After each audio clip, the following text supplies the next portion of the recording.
Up like this. Hit it.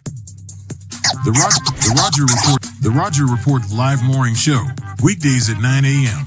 Say y'all, I was on Roger's panel a few times and I couldn't take it. The heat. I got out the kitchen. It was hot. I was sweating. I had to get out. He's Roger, and he's right. Check this out.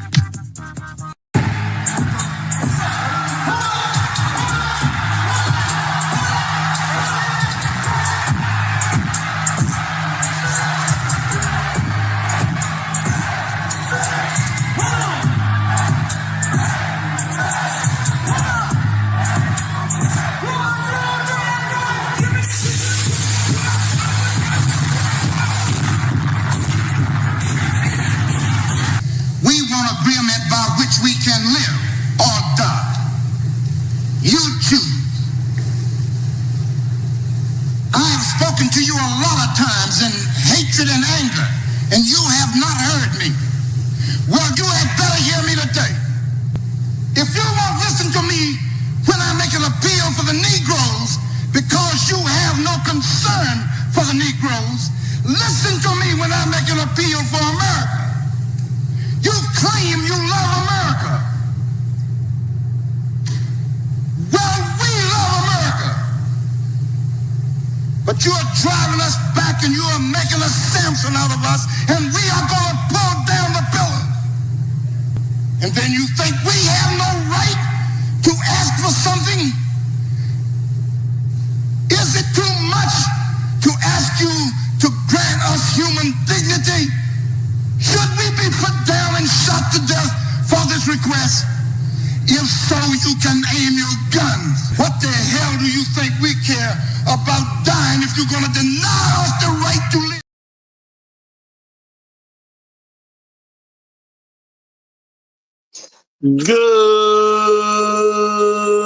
Good morning, folks, and welcome to another edition of the Roger Report Live, the best show on social media. If you are new to the channel, go ahead and take a moment out to hit that like button, because this is where you're going to find the best content on social media, and you don't have to worry about it because you're going to have me right here to make sure that happens. And if you already been coming to the channel for a while, then go ahead, hit that like button, because you already know what time it is, and you know that this is where you're going to get the best content on social media. It's not a mystery to you at this point. You've seen other people do it. You've seen other people do it well. But what you have not seen is anyone do it quite the way I do it. So make sure you hit that like button. And everyone, yes, everyone, take a moment out to share the content, y'all. Take a moment out to share the content. There are so many people who need to get great content like this. And it's just a small thing you can do to help the world be a better place. And isn't that what we want at the end of the day? Don't we want the world to be a better place? Of course we do. So share the content out. Share it through your social media. Share it through word of mouth, or even text someone's phone. But do what you got to do to help spread the word. All right, folks, today we are here to talk about what's popping in the news right now. And I'm sure a lot of you have heard some of the information on this. Of course, there's some links in the description. So if you hadn't heard, you should definitely have heard by now. But y'all, they done did Diddy dirty. Okay, they done did Diddy dirty. All right, but hey, that's how it goes sometimes. Y'all know this is America. Okay, we know this is America. So unfortunately, black men getting lynched come with the territory. Okay, and they done did Diddy dirty. Just is what it is. Now, before we go too far into this, let me first of all give props where props is due, because we got people who definitely help take care of the channel around here. We got people who, give us, they contribute their hard working money. Okay, well, however they earn their money, these dollars, these hard working men, for the most part, got a couple of women that do it too, but these hard working men, for the most part, give up a little bit of their money. They spread their love around, and that cannot be denied and will never be undervalued over here at the Roger Report Live. And y'all, I told y'all before, big or small, I do appreciate it all. So shout out to everybody who sends in a financial contribution to the Roger Report Live. And I got to give props to my main man. Is what he is. He is the sponsor of today's stream. Shout out to him. Shout out to him. Is what it is. As the sponsor of today's stream. Appreciate you big time, my brother. Appreciate you big time. Okay. I can't do this stuff the same way without y'all. So thank you very much. Thank you very much. And let me say shout out to a few people who checked in this morning as the show was starting, because it's always great to see people checking in when you get started. But y'all know how it go. There can only be one. Over here at the Roger Report Live, we got to say shout out to the Highlander of today's stream. My main man, Tunnel Runner, has done it again. Shout out to Tunnel Runner. The Highlander of today's stream. Appreciate you big time, brother. Appreciate you big time. Shout out to the Righteous Teacher. I see he done pulled up to the cool table this morning. Can't stop, won't stop. Shout out to you, brother. Shout out to Inspired Truth Broadcast. Good to see you in the building. My main man, Floyd Thompson, is here. Yay, yay. Good to have you, brother. Good to have you. J-Dub, the deputy on the grill, is representing. Shout out to the pit crew. He is representing. My main man, Trey Bentley, is in the house. He says, shout out to Sarah B. Sarah B is still with us, y'all. Hey, Sarah. Sarah, one of the down ones, y'all. That's all I can tell y'all about what I be seeing from Sarah. Sarah, one of the down ones. So shout out to Sarah. Mr. Me Too is in the building. Great to see you, brother. Great to see you. I got Floyd Thompson in the house. Oh, I said you, Floyd. I said you, but hey, rather say you twice and not say you once. Afro Merchant is here. Good to see you, my friend. Good to see you. Boot Camp has checked in. Shout out to you. Kevin 3905. You know, with the main question on a lot of people's minds. Did he do it? Good to see you, though. Good to see you, y'all. I'm gonna get into this now. I'm gonna just tell y'all the straight up truth. And unfortunately, you know, when you lose challenge, you lose some stuff that was already there.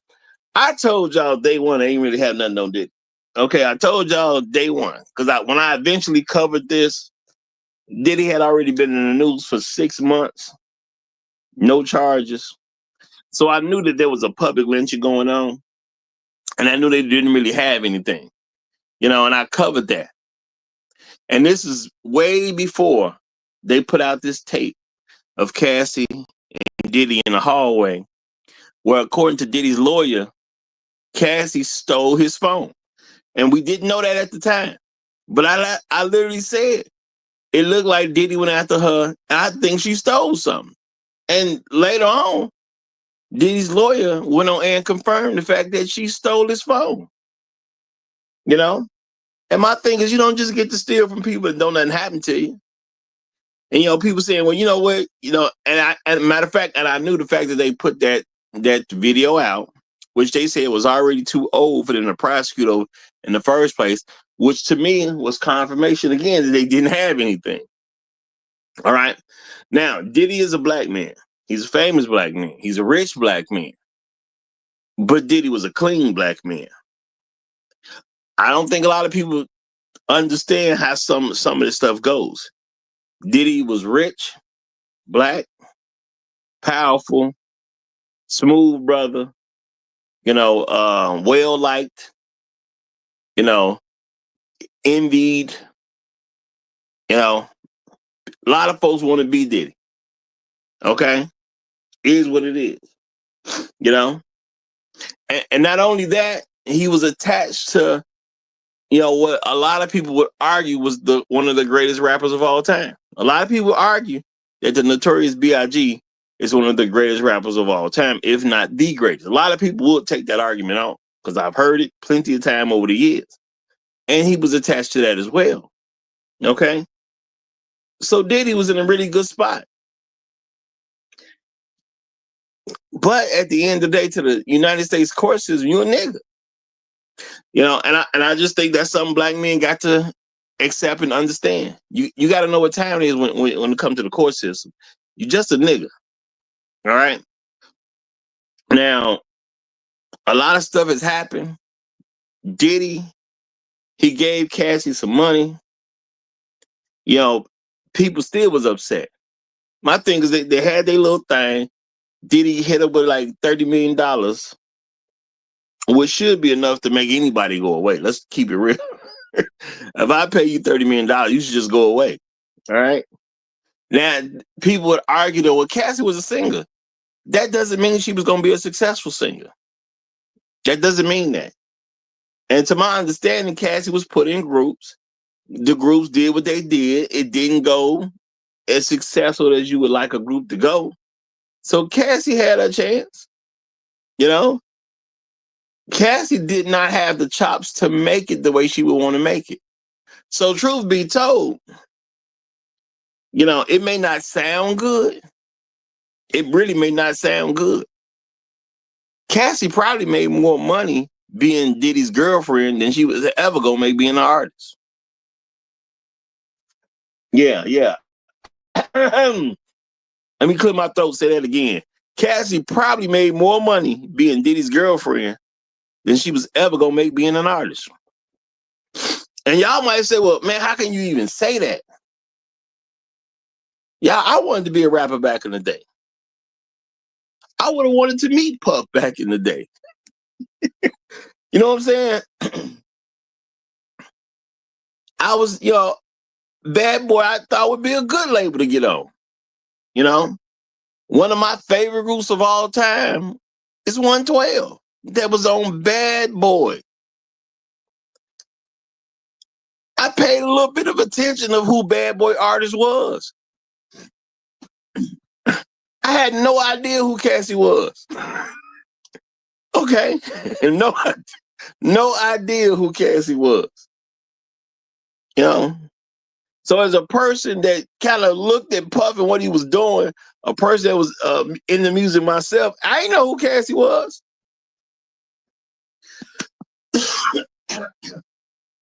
Okay. She wasn't on my radar. I don't know any song Cassie has been a part of. Now, maybe she's been a part of a song and maybe she did a background vocal or something, and I don't even know she was on it. But as an artist, I can't identify Cassie as an artist. I cannot tell you one song Cassidy did. And now that I actually know that she was part of, I found out that she was part of that group, Danity Kane, I believe that was what the group is called. Being straight up and honest, I don't know one Danity Kane song. I couldn't identify one Danity Kane song. I'm not saying the group was no good. I'm just saying they just didn't seem that big to me. So I think, it's all speculation at this point, but I think Cassie made more money as a girlfriend than she was ever going to make as an artist. So the way I look at it, Cassie probably won when she took that deal. I saw it as a victory for her because as an artist, I don't think she was going to get $30 million. And then, if you go to do certain deals or whatever, and you got to pay people back and all this type of stuff, she probably won a whole lot out just by taking that deal. And being Diddy's girlfriend was probably the most lucrative thing that ever happened to her. And, people can measure that a little bit different, but truth be told, it's probably one of the best things that happened to her life. It is what it is. Probably the best thing that happened to her life. Now, people, and don't get me wrong, that's quote unquote subjective, because you can say, well, the birth of my child was the best thing that happened in my life, and ain't nobody gonna argue with you about that. Heck, some people say that getting married was the best day of their life. People wouldn't argue with you about that, okay? But if Diddy doesn't make Cassie a girlfriend, does she ever even get married? Think about that. I have done no research into her husband, but from what I heard, her husband is some white guy. Okay. Now, the husband don't have a quote unquote name. It ain't like he's a big deal as far as a person or something like that. I haven't heard that. Okay. But Cassie now has money. All right. From dealing with Diddy. There's some white guys who will marry a black woman if they got some money. So if Cassie don't deal with Diddy, she don't have the money. Would she even had a husband? It is what it is, man. It is what it is. All right. So having these crazy experiences with Diddy might have been like some of the best things that ever happened to her. Now, I'm looking at what's real and what's not, y'all. They filed these charges. They went to court over these 5 items. Of course, it didn't pan out the way they wanted to.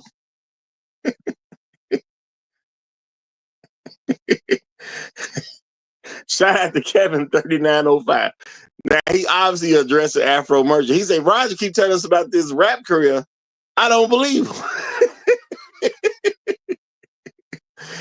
Well, you know what, Kevin 3905? You know what the difference with me and everybody else? I tell y'all straight up, I ain't make it. And you ain't got no evidence that I made it, okay? Because I ain't got no evidence that you. So at least you can believe my story, okay? My story matches my claims. My story. See, I'm not telling stories like these other folks. My claim is I tried and didn't make it, okay? That's my story. I tried and it didn't work out. I don't think nobody owe me a check. I can't tell you somebody should give me $30 million. We never got there. It is what it is. I had a team of people, man. Team of people. We didn't get it. You know what I'm saying? We got a couple close calls. We would, people, certain folks that was involved made some poor decisions when it really would have mattered. And it never popped off. Now it'd be different if I was telling y'all that it popped and they ain't have no evidence. Okay. It'd be different if I told you it popped today and we ain't had no evidence. Now I just keep it real, Joe. We ain't make it. It is what it is. Now I'm glad we did it. Because if we didn't do it, we wouldn't know that we failed, okay? If we didn't go for it, we might be wondering to this day, would we have made it? We got the answer, okay? We got the answer. Real talk, y'all. We got the answer. Real talk. Shout out to Kevin 3905. He said, that's all right, Roger. You still successful behind the mic. Hey, man, I take it. I definitely take it. I appreciate you saying that. Look, I don't feel bad. I went for mine, okay? I don't feel bad at all. I went for mine. It just didn't work out. It is what it is, okay? It is what it is. Now, I'm going to say, had Cassie went for hers the way she should have, maybe her story is different. Maybe her story is different, but I just never knew who she was, like, as an individual. I learned not too long ago that she was one of the members of Danity Kane. So I didn't even know she was a member of Danity Kane. You know what I'm saying? Now, I remember the group Danity Kane, but I just didn't know her as an individual was part of that group. So I don't know how successful she is if she's not Diddy's girlfriend. And I'm not gonna say she couldn't have made it, y'all. I was watching something a while back. It was Memphis Bleak was doing an interview with the radio station out in New York, y'all. The one with Charlamagne the God be on and Envy and DJ Envy and I can't remember that girl name right now. Jessica something. She be doing her own little thing just with the mess I be seeing sometimes. He was talking about how when they was rappers, talking about that whole the Rockefeller camp, how they was rappers, and they had this whole thing about, I'm gonna say, BSing with bars. Like you could be putting in some work at the studio, getting out there, getting more well known, but you was out here BSing with the bars because you kick it in instead of putting in the real work.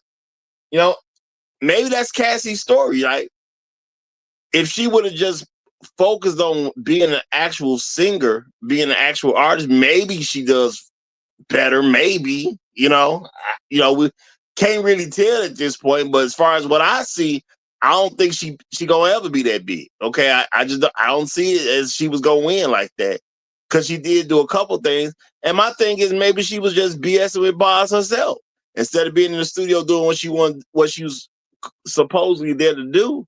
She over here trying to mess with the CEO. And this is the thing about women. It sounds very much like a woman to get a recording contract, but instead of working on being a great artist, you rather have sex with the boss. Because that's what it comes down to me. That's how I see it, y'all. You know, she because they said she signed to Bad Boy. Like it wasn't that she didn't sign to Bad Boy. She signed to Bad Boy, but it was just more important for her to have sex with the boss than to put albums out. That's just the way I see it.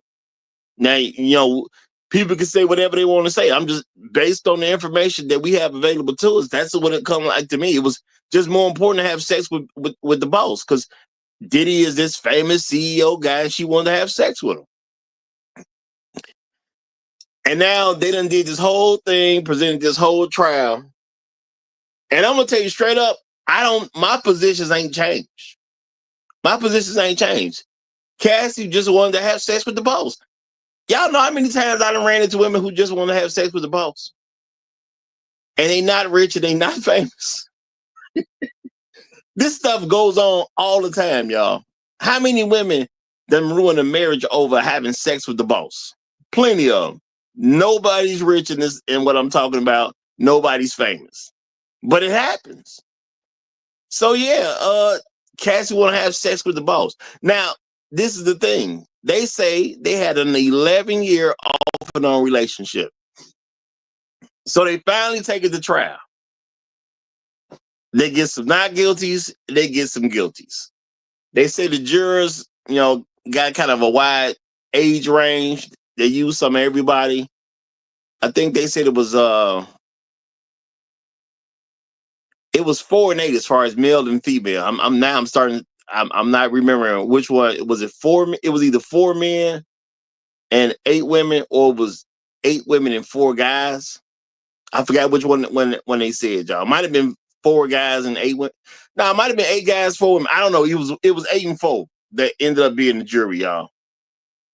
And the thing is, I kind of get why he was guilty on a couple of accounts, because I think, you know, people don't really know and understand certain things when it comes to law, and you know, they do this stuff on purpose. They want people making decisions who really don't get stuff about the law.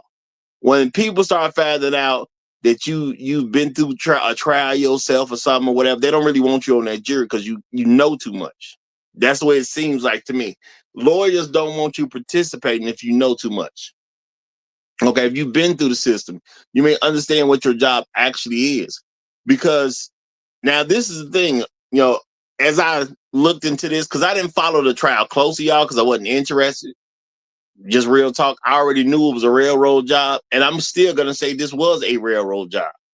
And how did Diddy end up getting convicted, y'all? The Mann Act. It done popped up again. That's literally how Diddy got convicted in this case. They said it was the Mann Act. They didn't buy into the racketeering stuff. They didn't buy into Diddy using Bad Boy as a way to do these women any kind of way he wanted to do. The jury didn't buy it. Now, he has been convicted, and the convictions say, this is the thing, y'all. The convictions say what the convictions of is transportation. So my now question is, did he transport somebody across state lines for prostitution? Now, as I was looking into this, they was talking about what he was convicted of. Now, did he transport anybody for prostitution?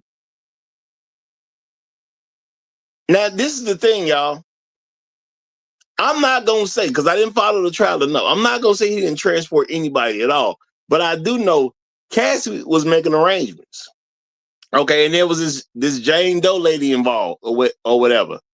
And other people were making these arrangements. So I'm assuming Jane was making the arrangements too. Did somebody cross a state line? Well, yeah, probably. I would accept that somebody crossed the state line. You did have that one guy, you know, trying to, hey, shout out to him for trying to use his 15 minutes of fame. The Punisher. I don't know what he's doing with that, but I remember he had a book, so he going for his money.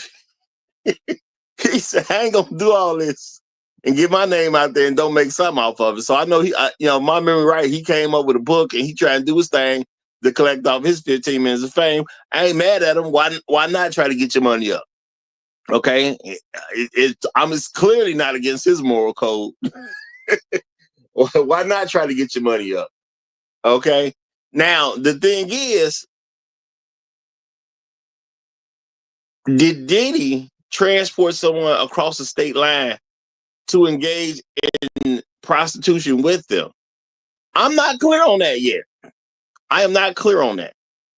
I'm not clear that Diddy transported somebody across state lines so he can engage in prostitution with them. Because if Diddy didn't make the arrangements, how was Diddy guilty of that? But I can see how jurors who may not understand what's going on could come to that conclusion. Because from what I know, it seemed like Cassie did all this type of stuff. Okay, maybe the Jane Doe did all this stuff, but Diddy wasn't trying to put his name on nothing. Okay, and he definitely didn't put Bad Boy name on nothing. So I think they made the right choices to say there's nothing going on with racketeering or anything like that. Nothing's attached to Bad Boy. That's a whole separate entity. They got nothing to do with each other. But they did hit him with this Mann Act stuff, and the Mann Act is supposed to be about taking women across state lines to engage in debaucherous behavior. Now, I don't know that happened. Okay, I don't know that Diddy took a woman across state lines to engage in debaucherous behavior. Okay, if you say, well, maybe it's about taking a man across state lines to do debaucherous behavior, because that Punisher did admit that he got paid for sexual acts. But to my understanding, he was getting paid by women, not necessarily Diddy. So it still didn't come across to me like Diddy got what he's supposed to get. Now, Diddy is in a position now where y'all, what he did get convicted of, you got 2 acts he was convicted of. They both carry a maximum of 10-year sentences. Okay. Shout out to Trail Billy. He said, laugh out loud, the Mann Act for a man. Hey, I'm just trying to figure out the best way this would make some level of sense that he's even convicted under the Mann Act. Like, how did he get a conviction for the Mann Act? Because I'm going to tell y'all, the convictions don't make sense to me right now. With the information I got, they don't make sense to me right now. How did he get convicted for I mean, the Mann Act is about, it literally says it's about taking women or girls across state lines to get involved in debaucherous behavior. Now I understand people can say, well, it's not necessarily about a woman, it's just about a person, because citizens should be equal. So you can make those type of arguments. But when did Diddy transport somebody across state lines for this? I don't know that it's on record that Diddy brought somebody across state lines. That's what I'm saying. Now, if anybody else has heard that, let me know. But as I was listening to stuff and I'm getting into all this, what did Diddy actually do? What was he actually convicted of? And nobody said that he brought anybody across state lines. I'm looking at all these people covering these newscasters, these folks who do it professionally and all this type of stuff.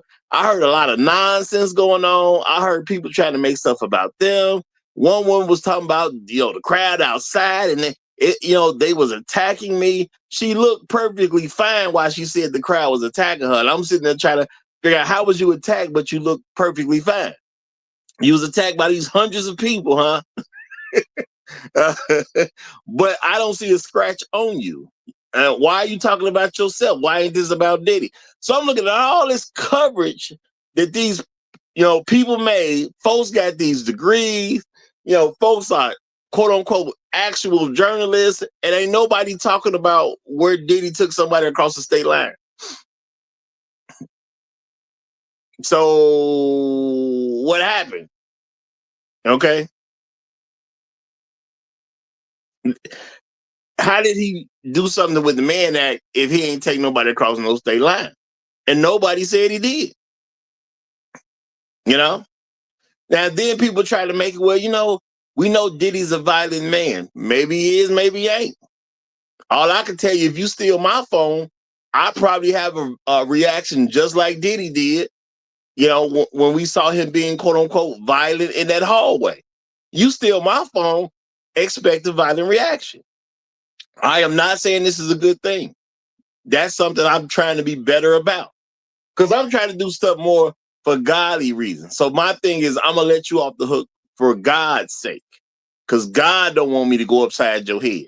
But I'm being realistic. At this particular time, if you stole my phone, what Diddy did to Cassie don't even seem like a problem. I probably would have did it much worse. Okay? I think she got off fairly easy for stealing somebody's phone. Steal my phone is going to be one. Especially how phones are important nowadays and got so much information in it and all that type of stuff. Or the fact that you just have to go through the inconvenience of getting all this stuff taken care of again. Y'all, it's very inconvenient to lose a phone. Okay, y'all. Not too long ago. I don't know, I don't know how long ago it was for sure. I say within the last 2 years. I damaged the phone, but I damaged the phone so late in the evening, I couldn't just go to the phone store and just get a new phone. It's very inconvenient to be without your phone. It's just very inconvenient. I'm out in the streets. I done messed up my phone. My attitude is, okay, let me just go get another one. But it was too late to go get another one. So I couldn't just go get another. Very inconvenient. Okay? Very inconvenient. Real talk. So you steal my phone. Yeah, I probably would have done a little more than what Diddy did. Now people say, oh, that's, I know a lot of people want to, they want to have these certain stances or whatever, and you want to look good and, your reputation's on the line and things like that. And I totally get why people do that stuff, but I just say what's real, because what happens if one day it comes out that I hit somebody because they stole my phone? Well, with me, you're going to be able to go back, instead of going back and say, well, see, he's a hypocrite because he said he would do this and he would do that. No, if you go back and check on me, you would hear me talking about, if you stole my phone, I'm getting at you too. So I'm just going to be looked at as I kept my word. All right. So now, what do we know at this point? We know Cassie and Jane, okay, have been involved in relationships. We really know more about Cassie than we know about Jane. Okay. The jury didn't buy at least everything that they were saying, because the whole thing is we're supposed to be feeling bad for Cassie because she's supposedly a victim. I don't know how you a victim when you got money. Y'all, that they said she was living in a place that cost like $10,000 a month. 10 grand a month. I mean, that's the rent. 10 grand a month. Sound like you live in High Off the Hog to me. Okay. Now, they're also trying to say, well, Cassie was made to do things over coercion. And my thing is you saying that the coercion was she had to do certain things so she can keep up a lifestyle? And then they talking about she lived in a place that was $10,000 a month? That don't sound like coercion to me. That sound like I'm trying to live high off the hog, and I'm willing to do all kinds of stuff so I can live high off the hog. When you start telling me somebody was somebody been able to live in a unit that is $10,000 a month, I don't hear coercion at that point. I'm just keeping it real, y'all. I don't hear coercion at that point. I hear a willing participant that's trying to enjoy the fruits of somebody else's labor. That's what I hear. All right. Anybody who out there who can afford to give another person a place to live for $10,000 a month, okay, that other person is just simply willing to do some things. Ain't no coercion going on. Okay, they living house to hole. You know, this is the first time I even thought about a unit costing you $10,000 a month. I ain't even had that thought before, y'all. Now I know some rich stuff out there. I know some mansions is 8 million, 10 million, 50 million. I know all that. Okay. I've never had the thought of renting something that costs $10,000 a month. That's big money, man. That's not coercion. That's voluntary work right there. You living where somebody else is paying a $10,000 a month bill just for you to live there. You ain't even ate yet. Okay, you ain't even ate yet. That's not coercion at all. Okay, that's not coercion. Okay, who don't want to live in a place that costs $10,000 a month? Who don't want to live in that place? The only way you don't live in a place like that is you don't like the attachments of that place. Yeah, I want to live there, but I got to do X, Y, and Z to live there. I'm straight. I get that. She didn't do that. She was in there. You know, she was in there. So what did Diddy do wrong? You know, that's my thing, y'all. What did Diddy actually do wrong? He not racketeering. Okay. And truth be told, I'm glad the jury, you know, came to that conclusion. Because through all the mess that they said about Diddy, I don't know how you was gonna make racketeering stick. Because he wasn't trying to do anything where anything was attached to Bad Boy at all. And a man who kept, you know, meticulously, at least in every part that he's involved with, make sure nothing's attached to Bad Boy, to say he's racketeering is crazy. Now, if he'd got convicted of it, I wouldn't have been surprised. But it's crazy that the man went through so much stuff to make sure nothing was attached to Bad Boy. But see, the thing is, I live in America, so I know that ain't necessarily good enough to quote unquote beating the case. Okay, as a black man, I know not being involved in the crime is not necessarily enough to beat the case. Because there's plenty of black men who wasn't involved in the crime, but they could not beat the case. That's just real talk. Now, there's a lot of folks that are somewhat upset, y'all. And I'm talking about folks that's professionals, y'all. Because I looked at the news coverage. I wasn't just going around listening to somebody's opinion about what happened. No, I was looking at news coverage. I see folks with actual journalist degrees and whatnot. They all upset. Talking about how this is a travesty. You know? Folks wanted Diddy gone, y'all. Folks wanted Diddy gone. Because, see, if he would have got convicted of that other stuff, it could carry life sentences. It's folks that really wanted Diddy go, and they mad. A lot of them are white folks. I saw some black women acting the same way, you know, but they was upset. I don't get it. If the man didn't do it, why you so mad? You know, I ain't gonna just say you a racist and you just showing evidence of it, even though you seem to be racist and showing evidence of it. Why you so mad that the man didn't get convicted of the big stuff? You know, they talk, you know, folks are saying this is a split decision and they just don't understand why it's a split decision. Why wasn't he just guilty all the way down the board? The man is a monster. Well, the man is a monster, but the women kept going to the monster. But somehow that's his fault. Okay. The way I saw this being covered, y'all, I'm talking about nobody is mentioning anything about what the heck was the women's fault. They just totally ignoring the women doing anything.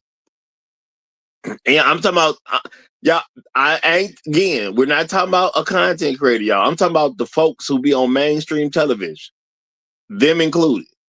Folks with journalist degrees, them included. Okay.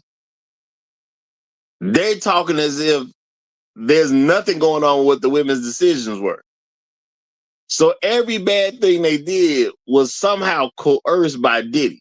Somehow. Diddy made them do it. You know, I guess Diddy made them live the high life. Okay. Diddy made you have access to bunny and strippers. Diddy forced that on you. Okay. Diddy made you have a relationship that went for years. Okay. Shout out to the Great Pretender band. Hey man, I'm doing what needs to be done. But I appreciate you saying that. He said, Roger, thanks for speaking the truth about this BS trial. And bro, that's all it seemed like at the end of the day, y'all. That's all it seemed like at the end of the day.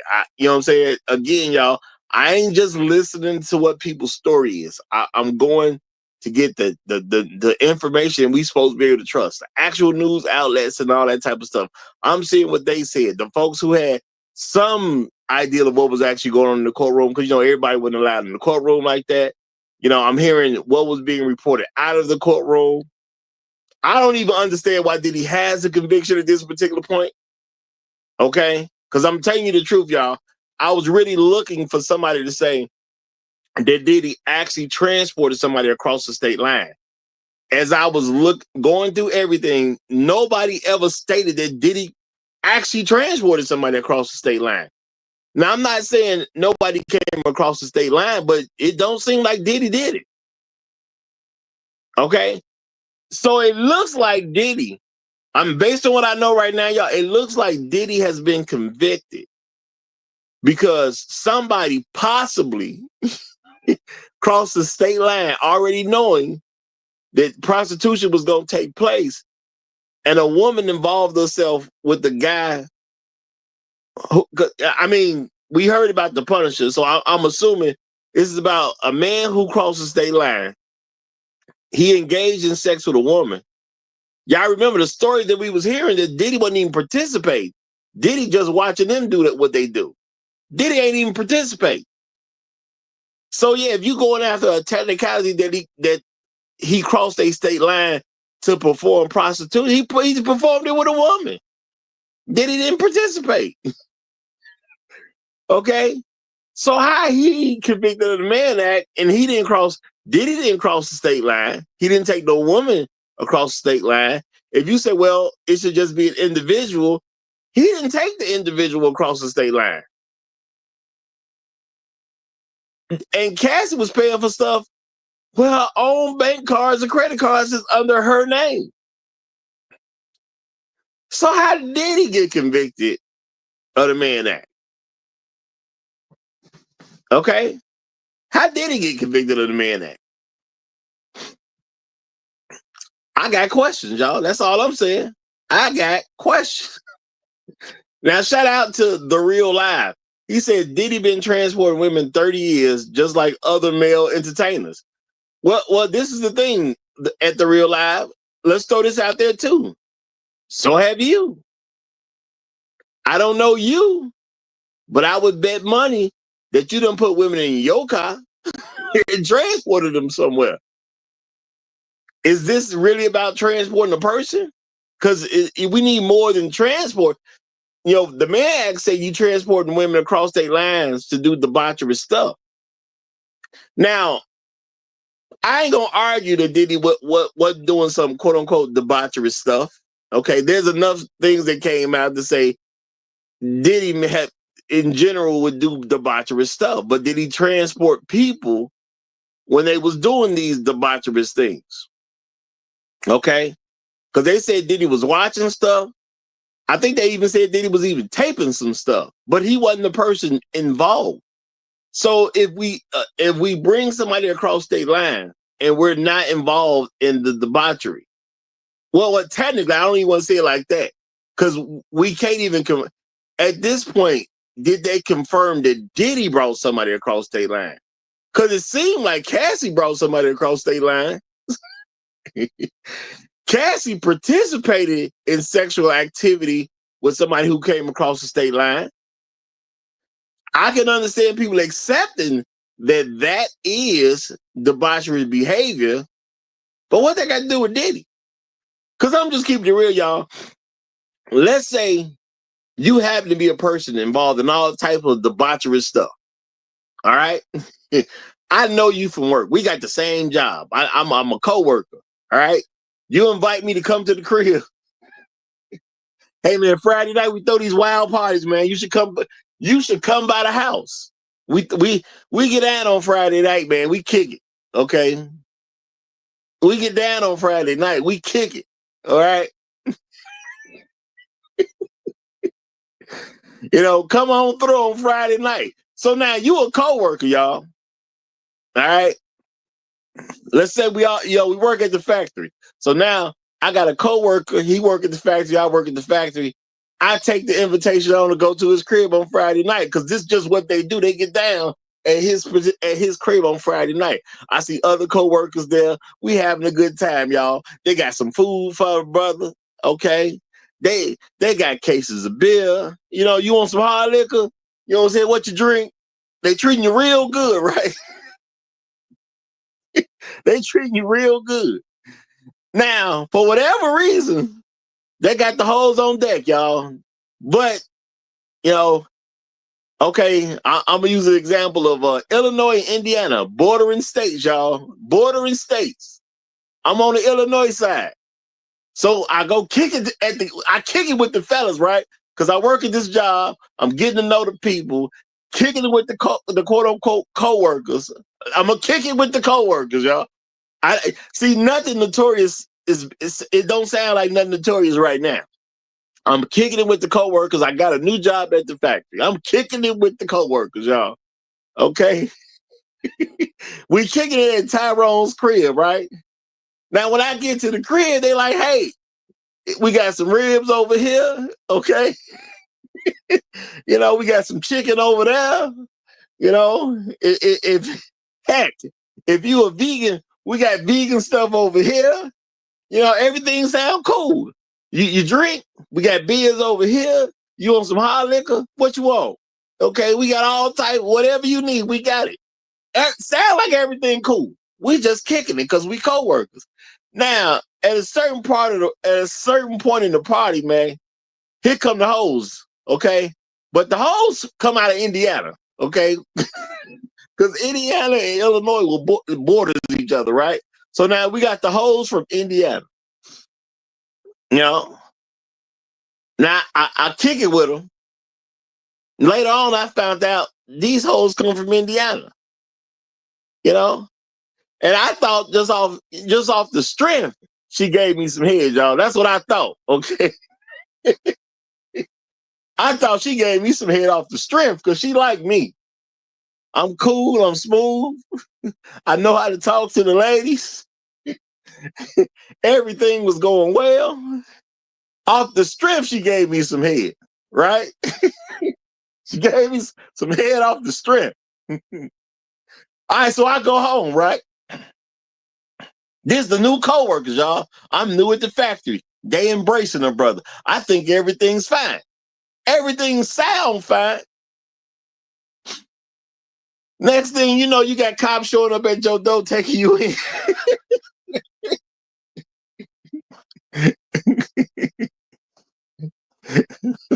Or you work at the factory on first shift, right? So you kick it with the first shift guys. Y'all go to work Monday. Y'all go to work Monday. Remember, we kicked it on Friday night. So now you go to work Monday.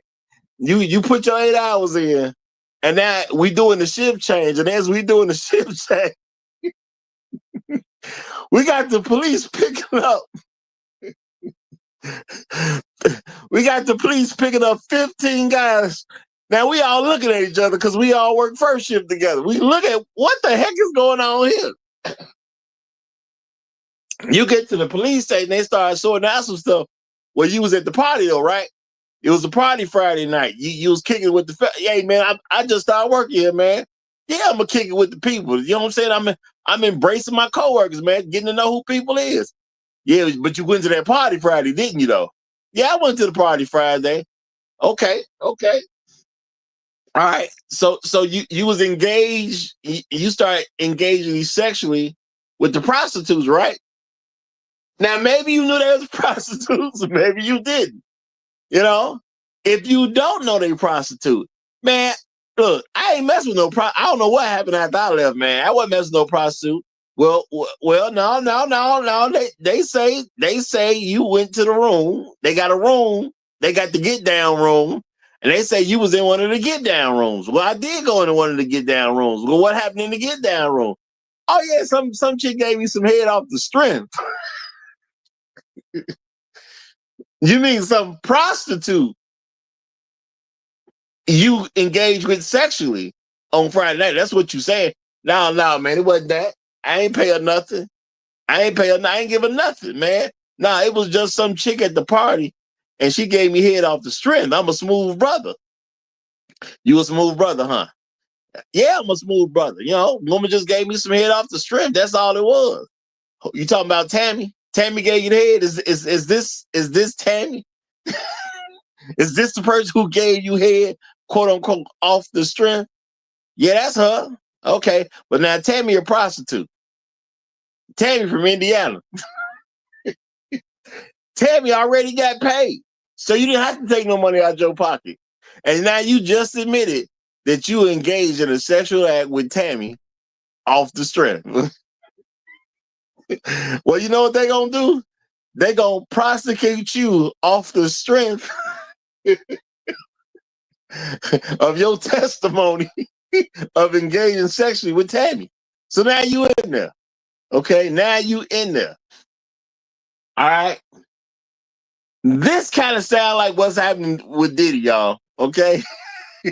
This is what it sounds like to me, what's going on with Diddy right now. Okay. Sound like off the strength, Diddy just got a bunch of ridiculous charges that they couldn't prove. Off the strength, Diddy got taken to trial when he probably shouldn't have been taken at all. And now off the strength, Diddy then got convicted of some baloney charges for transporting people for sexual misconduct that I didn't even hear anybody confirm he actually did. This is crazy work if you ask me, y'all. And I told y'all beforehand, but for the people who was here at the last channel, I told y'all beforehand they ain't had nothing on Diddy. I told y'all that. I said this is way too much stuff, and they ain't coming up with nothing. At least nothing they want to release, because people talk about what they found and what may have been on tapes and all that type of stuff. And I said then that maybe they do got some stuff, but maybe the stuff they got, the people on those recordings too powerful. So you're not gonna do nothing with those recordings. So they don't have nothing on Diddy. Now they said at the trial they did show some sexual activity that happened. They showed some sexual activity. Only the jurors got to see so much stuff. But now the thing is, Diddy wasn't convicted just for having some sex. Diddy was convicted where you had to be transporting somebody to do sexual activity. Because that's what the Mann Act is all about. You got to transport somebody across state line to engage in sexual activity.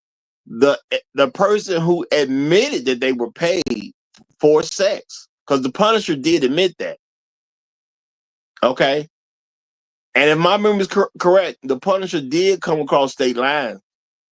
But if my memory is correct as well, the Punisher didn't have sex with Diddy. The Punisher had sex with Cassie.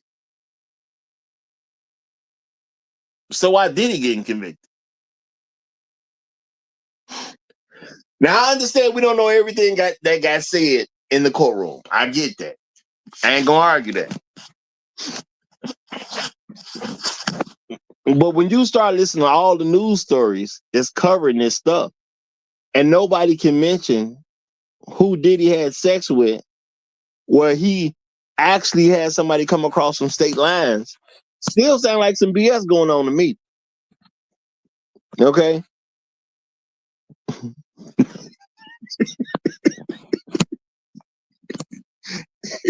Yeah. Shout out to Ray, y'all. Shout out to Ray. He said we couldn't have a tape of a presidential nominee taking back shots for the public to see.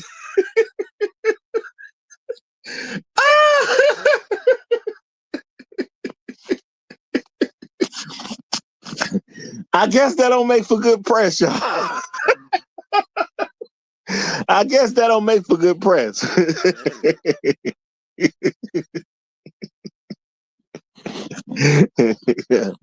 You watching a party and folks is getting down.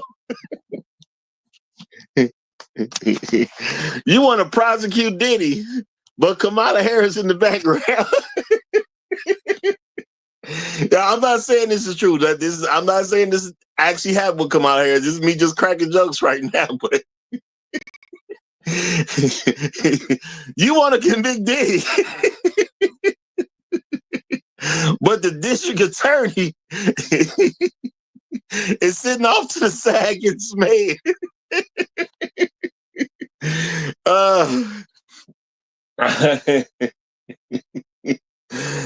You done combed through hours of footage. Maybe you catch Diddy with his hands around somebody's neck. Maybe you actually catch Diddy, quote unquote, trying to force somebody to do something. The problem is Diddy is off to the left side of the screen. He in the background. Because you got 3 judges being filmed. That's the main part of this film. You got 3 judges right in front. Diddy off in the background. Telling somebody what they got to do. But you got the judges out front.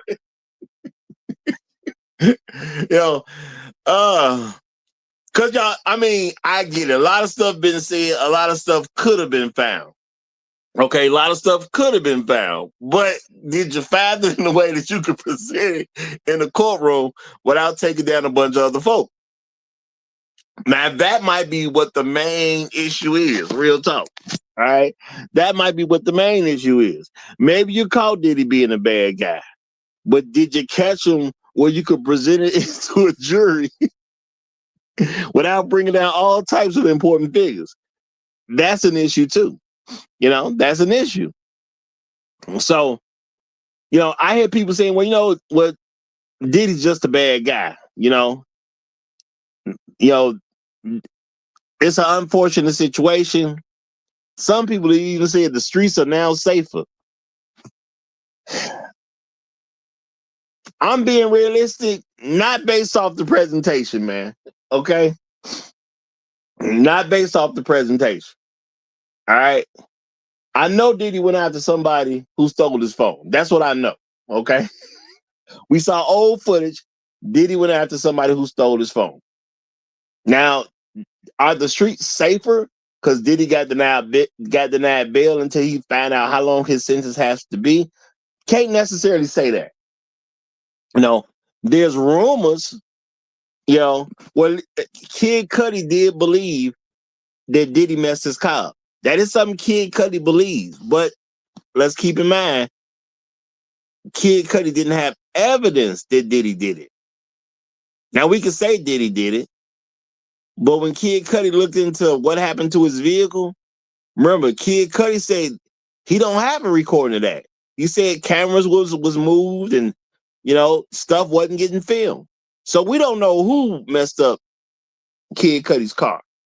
Now, I'm not going to tell you it wasn't some people that Diddy paid to mess up Kid Cudi's car. What I'm saying is, from a legal standpoint, we don't have any evidence of it. Okay? Shout out to Inspired Drew Broadcast. He said, call Diddy being a bad boy. I mean,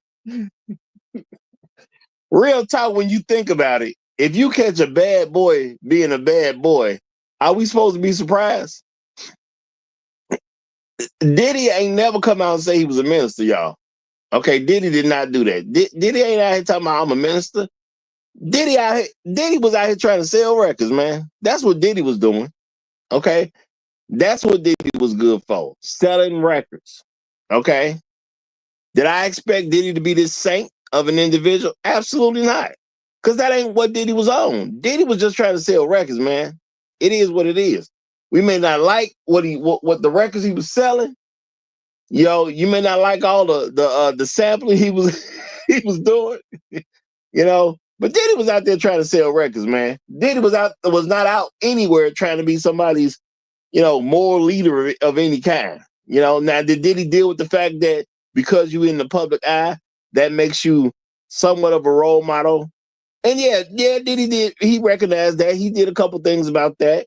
He did some stuff to put out a good face or whatever the case is.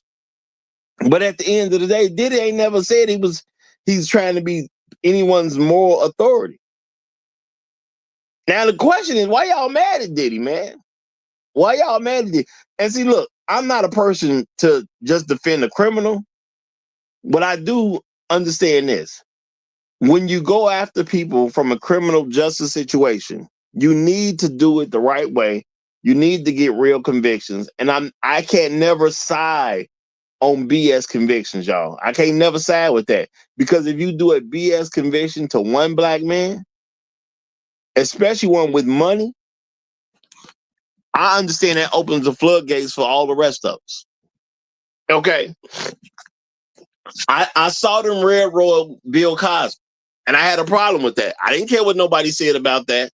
I don't care if you actually believe those women who was lying on Bill Cosby. I don't care. My thing was like, y'all didn't present the evidence where he should get convicted. The R. Kelly situation, you didn't present evidence where he should get convicted.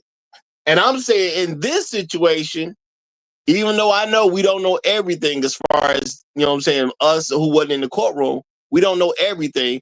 But this was like another situation where there was not definite evidence presented where he should be convicted. Because even though the Mann Act was created to go after a specific black man, Jack Johnson, shout out to him, may he rest in power. Okay, they made up a law to go after a black man. Okay, this law has been used a few times in history to go after other black men. This law is now being used to go after Diddy. And matter of fact, it was used to go after Diddy, and they got away with it too, at least for now, because he was convicted of this very law. And my thing is, I haven't heard any information that says that he broke the law. Did he actually transport anyone to engage in sexual activity?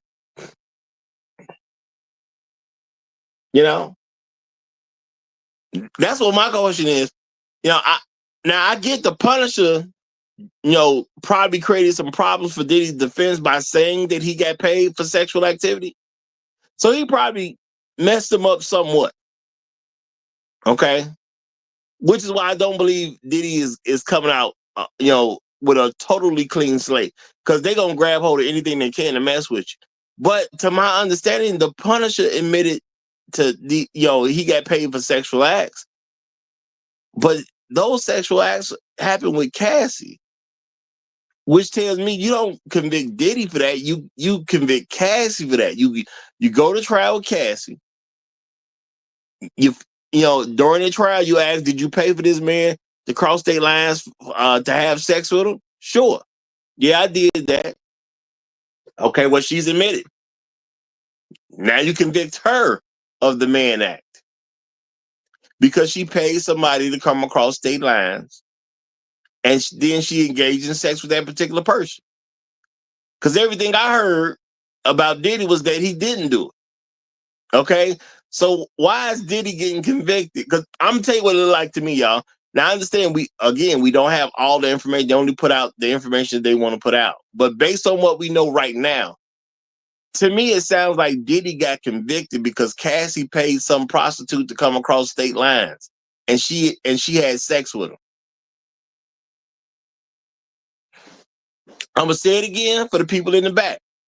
At this particular time, it seems like Diddy has been convicted because Cassie paid a prostitute to come across state lines and engage in sexual activity with him.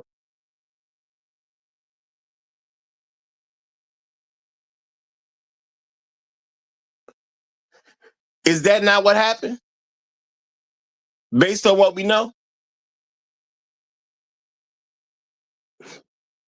You know, based on the information that has been released to the public, do we know anything else other than that?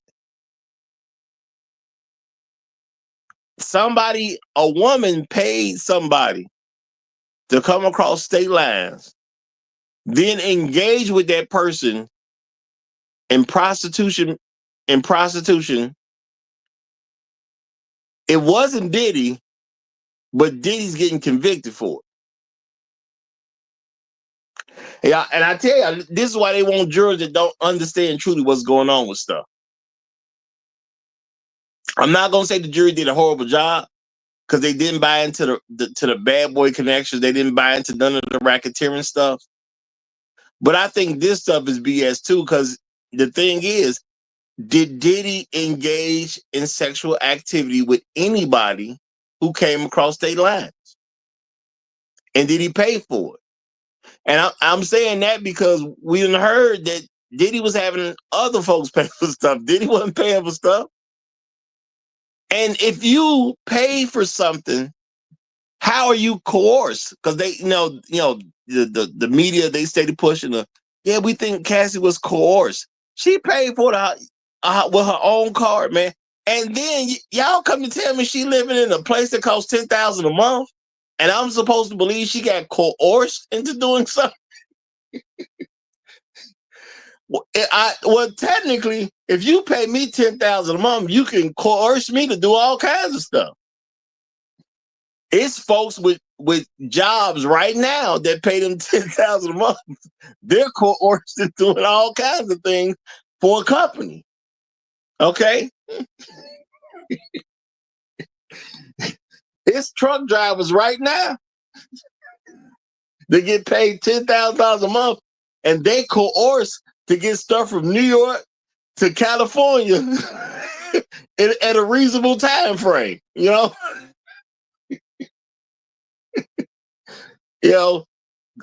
I'm trying to get where it makes sense, y'all. I'm trying to get where it makes sense. Y'all, do we not know that there's truck drivers out here right now that get coerced to get something from Illinois to Utah, in a reasonable time frame? Okay? We don't call it coercion, though. Okay? We don't call that coercion. Okay? We just don't. We'll say a man got a job. Okay? One guy may be an owner operator. Because I'm saying 10,000 a month, you can coerce a lot of people doing a lot of stuff. So what are we talking about when it comes to coercion? What are we talking about? Okay. Cassie living well, eating good. You know what I'm saying? She getting all types of sexual fantasies manifested. What a coercion at? And then you gonna tell me she live in a $10,000 a month home? $10,000 a month home? Man, I've seen men coerced to take stuff from one side of the country to the other for a lot less. They just got $10,000 a month, not just a home being paid for. Because she made a lot more than $10,000 a month if the rent was $10,000 a month. Okay, she ain't even ate yet. So what a crime at? Okay, now I could understand if they said the person who got their name on his credit card, since we have a sex worker who has admitted that he engaged in prostitutional behavior while he was doing his job. He admits that he got paid extra money to engage in actual sex. Because remember, he was an escort. Okay, he was an escort. But he admitted that he got extra money and engaged in sexual activity, and he was with it. You know, he was with it enough that he did it multiple times. Okay? Okay, cool.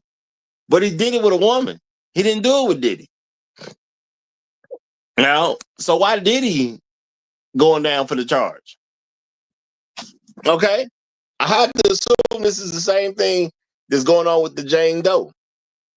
You know, I don't think Diddy had Cassie pay for stuff, but didn't have Jane Doe pay for stuff. I know he didn't pay for it. Okay. Now, my thing is, Diddy can't make nobody pay for stuff they don't want to pay for. See, think about how that sounds, y'all. Diddy, I can see Diddy having them pay for stuff. Diddy can't make you pay for nothing. You pay for stuff if you want to. Okay? You pay for stuff if you want to. All right? Diddy can't make you actually pay for nothing. Diddy ain't gonna take you to no business and forcibly grab your hand and make you pull out your debit card or your credit card and run it through. Diddy ain't finna do all that. Okay. Shout out to the real live. He said, Cassie said rent due by any means necessary, and it's $10,000 a month. Well, I mean, I just don't see how you have an issue when you got a $10,000 a month rent. Like, who? I've never thought about renting something that costs $10,000 a month. Not no place to live. I can understand renting a facility that costs $10,000 a month so you can do certain things. But to rent a place to live for $10,000. Now I understand. I'm telling on myself, you know, because folks want to say Roger rich. I've seen some folks say Roger rich. Man, Roger ain't rich like that. Roger ain't even thought about renting no $10,000 a month spot. You know, if it come, it come. But I ain't never thought about renting no place for no $10,000 a month. That thought ain't even crossed my mind until this. Okay, until this. Real talk. All right. So yeah, I don't know what the jury was on, but I did hear the jury sit down for about an hour, y'all. Copper D, you hilarious. He said, Roger, have you ever heard of carpool?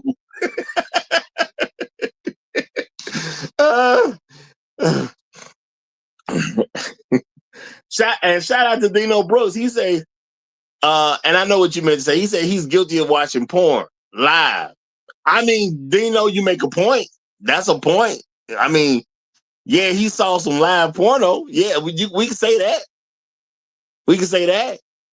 I don't think that's illegal though. Real talk. I don't think that's illegal. You know? And my thing is, he watching some woman who paid for a prostitute to come in and do his thing. Because that's what the story that we got told to us was. She paid the escort service where he worked to come through. So Cassie got him crossing state lines. Not Diddy. Cassie got him crossing state line. He come in, he do his thing. Okay? He gets paid, but Diddy ain't paying nobody.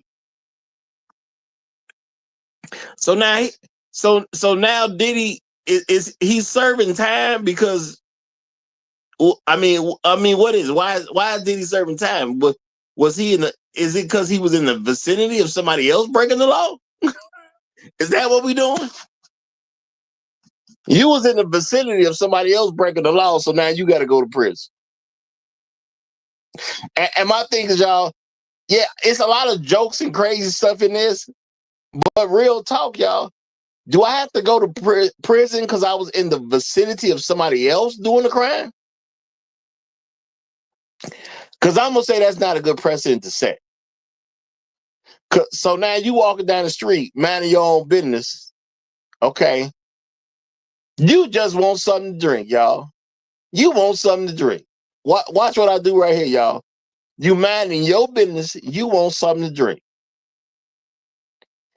You don't even want no hard liquor or nothing. You don't even want a beer. It's hot outside. So you know what you're going to do? You're going to go into the store and you're going to be extra responsible. You're going to buy yourself some apple juice. All right? You're going to buy yourself some apple juice. Now, when you went into the store to buy some apple juice, you didn't buy no liquor. Okay? You didn't get no beers. You bought yourself some apple juice. Why? Because you want to stay refreshed, but you want to have your wits about you. You possibly have to drive a vehicle later. You want to do everything okay. So you went to a liquor store and you bought yourself some apple juice. Now somebody come in and rob the liquor store, and because you're in the vicinity, now you got to do time? Is that what we doing now? Is that what we doing? Because truth be told, that's what it sounds like we doing now. Well, you know what? You ain't commit the crime per se, but you was in the store.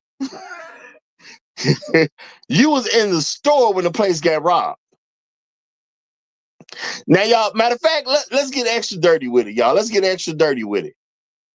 You in the liquor store, you buying yourself some apple juice so you can refresh yourself. The store gets robbed. Okay? Store get robbed. Heck, they even got it on camera, y'all. Store gets robbed. It turns out you know the people that robbed the store. Police come get you because you know the people that robbed the store. It just so happened that them guys down the block that moved into the corner house, they robbed the store. You know them. I mean, you don't know them, but you know them. Y'all live on the same block. Okay? Y'all live on the same block. Y'all have talked before. Heck, you done kicked it with them. Y'all done sat out on the porch together and talked. Okay? Something neighbors do. You happen to go into a store and get you some apple juice. Your neighbors, I mean, they down the block, they robbed the liquor store. So now, are you going down for the crime because you happen to live on the same block as these neighbors? Okay? You know the neighbors now. See, Diddy know Cassie. Cassie transporting folks across state lines. Cassie's engaging in sexual activity, and Diddy knows Cassie. Diddy ain't participating, but Diddy knows Cassie. Okay, so some guys moved in down at the end of the block. I've talked to the guys before. You know what I'm saying? We done talk to each other. We neighbors. Yeah, where y'all come from? Oh, okay, that's cool. That's cool. Okay, what we do around here? Well, this is what we do. Yeah, I come. We on once a month. We go to this spot over here. Every Friday night we come over here. You know, we done talk. We cool with each other. Now I just happen to be in the store with my apple juice, and they come in and rob the store. You telling me I got to do time because I know these niggas? Is that what we doing? I got to do time because I know niggas that robbed the store. Now, they came into the store with masks on. I don't even know these the same dudes. It got recorded. Okay? They didn't come rob the individuals in the store. They just robbed the store. And they left because they're being somewhat smarter criminals. They're trying to keep it to a minimum. Let's hit the liquor store and be gone. So now the police investigate. It come out. You know what? Now, a lot of folks use the name Chad and Tyrone all the time, so I'm going to use those names just for this particular thing. Chad and Tyrone done robbed the store. All right? You happen to be in the store. They got you on video in the store. Chad and Tyrone don't say squat to you in the store. They don't say nothing to you in the store at all. But there you go in the store with your apple juice. Okay? Nobody got robbed as individuals in the store. Maybe it was 3-4 people in the store at the time. Okay? You was the fourth person. It was 3 other people in the store. Chad and Tyrone didn't rob the customers. Chad and Tyrone robbed the store. They got the money out the register and skedaddled. Now there's a police investigation. Now it come out, Chad and Tyrone. Now you don't know nothing about Chad and Tyrone robbing the store. Chad and Tyrone ain't mentioned nothing to you about robbing the store. It's 4 weeks later. Next thing you know, they get arrested. They question all the witnesses. They start examining addresses. Wait a minute. Y'all live on the same block. Okay? Y'all happen to live on 43rd Street. Seem like you, Chad, and Tyrone all live on 43rd Street. Do you happen to know Chad and Tyrone? Yeah, I know them. I know them. Yeah. Okay, so you know Chad and Tyrone. Yeah. Well, how do you know Chad and Tyrone? They live down the street. And you said, why is that important?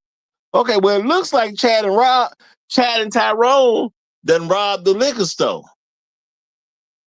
Okay, what they got to do with me? Well, we pull up the footage of the liquor store. There you go, sit you right there in the liquor store. We see you in the liquor store with your neighbors. Y'all was being slick, huh?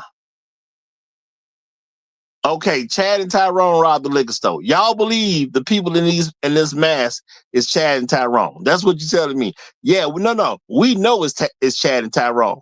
And they your look. And they your neighbors. They live half a block down from you. We know it's Chad and Tyrone. And we know you know it's Chad and Tyrone. What, bro, what that got to do with me? Dude, we got the footage. You right there in the liquor store. I guess you was there to make sure nobody else acted up. Did nobody got to drop on them as they robbed the man? I'm on there holding apple juice. What are you talking about? Now you involved. Now y'all think about this.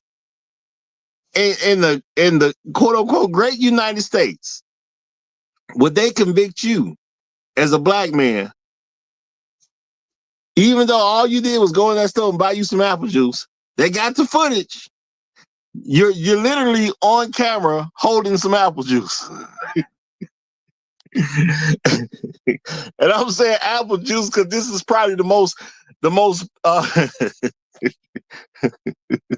most wholesome drink you can have at a liquor store that ain't water. You got some apple juice. You know what I'm saying? Not even no grapefruit juice. Not no orange juice. You sitting there with some apple juice, and all you try to do is pay for your stuff and move on. But now you just because you happen to live on 43rd Street, you happen to live on 43rd Street. You ain't got nothing to do with the fact that Chad and Tyrone happened to move in on 43rd Street. You was living there first. So now I guess you guilty because you was at the liquor store that they robbed. Now they got masks on. You don't even know it's them. But according to the cops, you know. Okay? And we got a statement from you. We asked you about these guys when we interrogated you, and you said you knew them. So we know you was involved. That's all it takes. Is that all it takes? Because, yeah, is what I'm saying that much different than what happened between Cassie and Diddy? We know Cassie was paying for stuff. We know an escort got paid to engage in prostitution behavior. We know Diddy didn't pay him, and we know Diddy didn't participate. But I guess since he know Cassie, he's guilty of the Mann Act. That's what it sounds like to me, y'all. Now, if anybody else has heard something where this ain't what it coming down to, y'all let me know. Okay? Like I said, I didn't follow the trial like that because I wasn't interested. I've been known they was after Diddy. When I did the first time I covered it, because y'all remember, I did a couple shows about this already. The first time I covered it, I said that they were lynching Diddy. They had him in the news for like 6 months straight, and there's no charges on the man. They're going after Diddy, period. It just is what it is. You say what you want to say. They are setting up to get Diddy. Now, it took a long time to do it because I said that, and then now what? Is there more than a year that went by and they done finally got him on something? I told y'all the first time. They going after him. They don't have him in the news for 6 months with no charges for no reason. And then, some time goes by. They drop that tape of Diddy with Cassie when she stole his phone, according to the lawyer.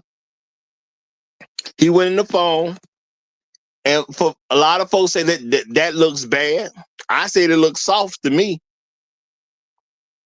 I said then, before the lawyer even confirmed that was his phone, I said it looked like she stole something from him. And if you stole from me, I'm going after you too. Just is what it is. Okay? It just is what it is. Now shout out to Afro Mercy. He say the jury was listening to the Roger Report.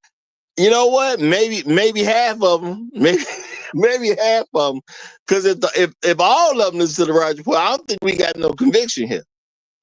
I can't convict Diddy for the Mann Act when Cassie paid for the man.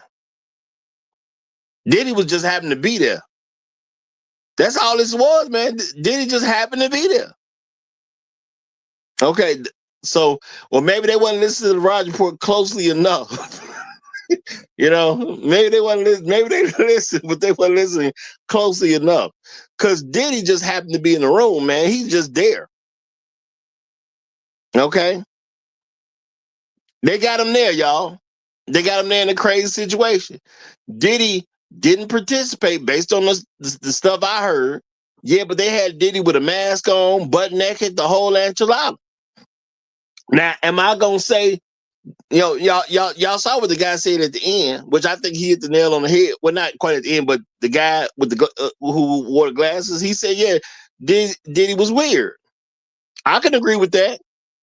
To be butt naked, except have your head covered up so people can't tell your identity. But other than that, be butt naked in a room where a woman is going to have sex with another man, yeah, I get it. That can come off as very weird to people. Okay? And I do understand. Diddy's just a freak. A lot of y'all out there who thought y'all was a freak, we done found out what being a freak really is. And Diddy done took it to such a new level, you ain't even, you can't even use that word no more, really. Before this trial started, you thought you was a freak, but now you found out you're not a freak. Because Diddy done showed us what a freak is. But other than that, what did Diddy actually do wrong? And truth be told, I can't tell what it is. All right. But we got Champ Car for Life coming up, so let me give Champ Car the mic. You got it, Champ. Hey, Roger. Good morning. How you doing?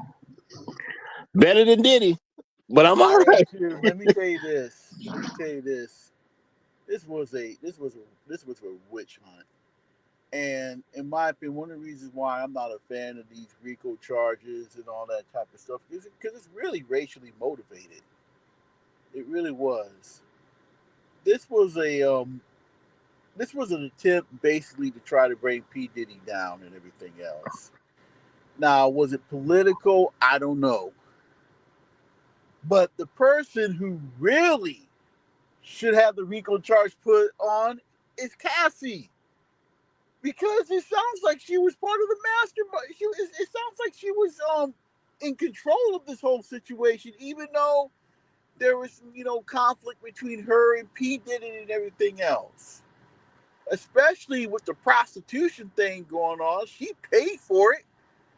I don't get why P. Diddy even was found guilty for that. So, this trial, in the era of Me Too movement, let me tell you something. The era of Me Too movement basically is just a continuation of the Karen Bryant when she got, Emmett Till lynched and everything else. And unfortunately, our old women, black women, are gotten involved in it and everything else. But anywho, I'm glad P. Diddy was found not guilty. And Cassie should be right now. She should be right now be facing charges for doing some of this stuff as well too.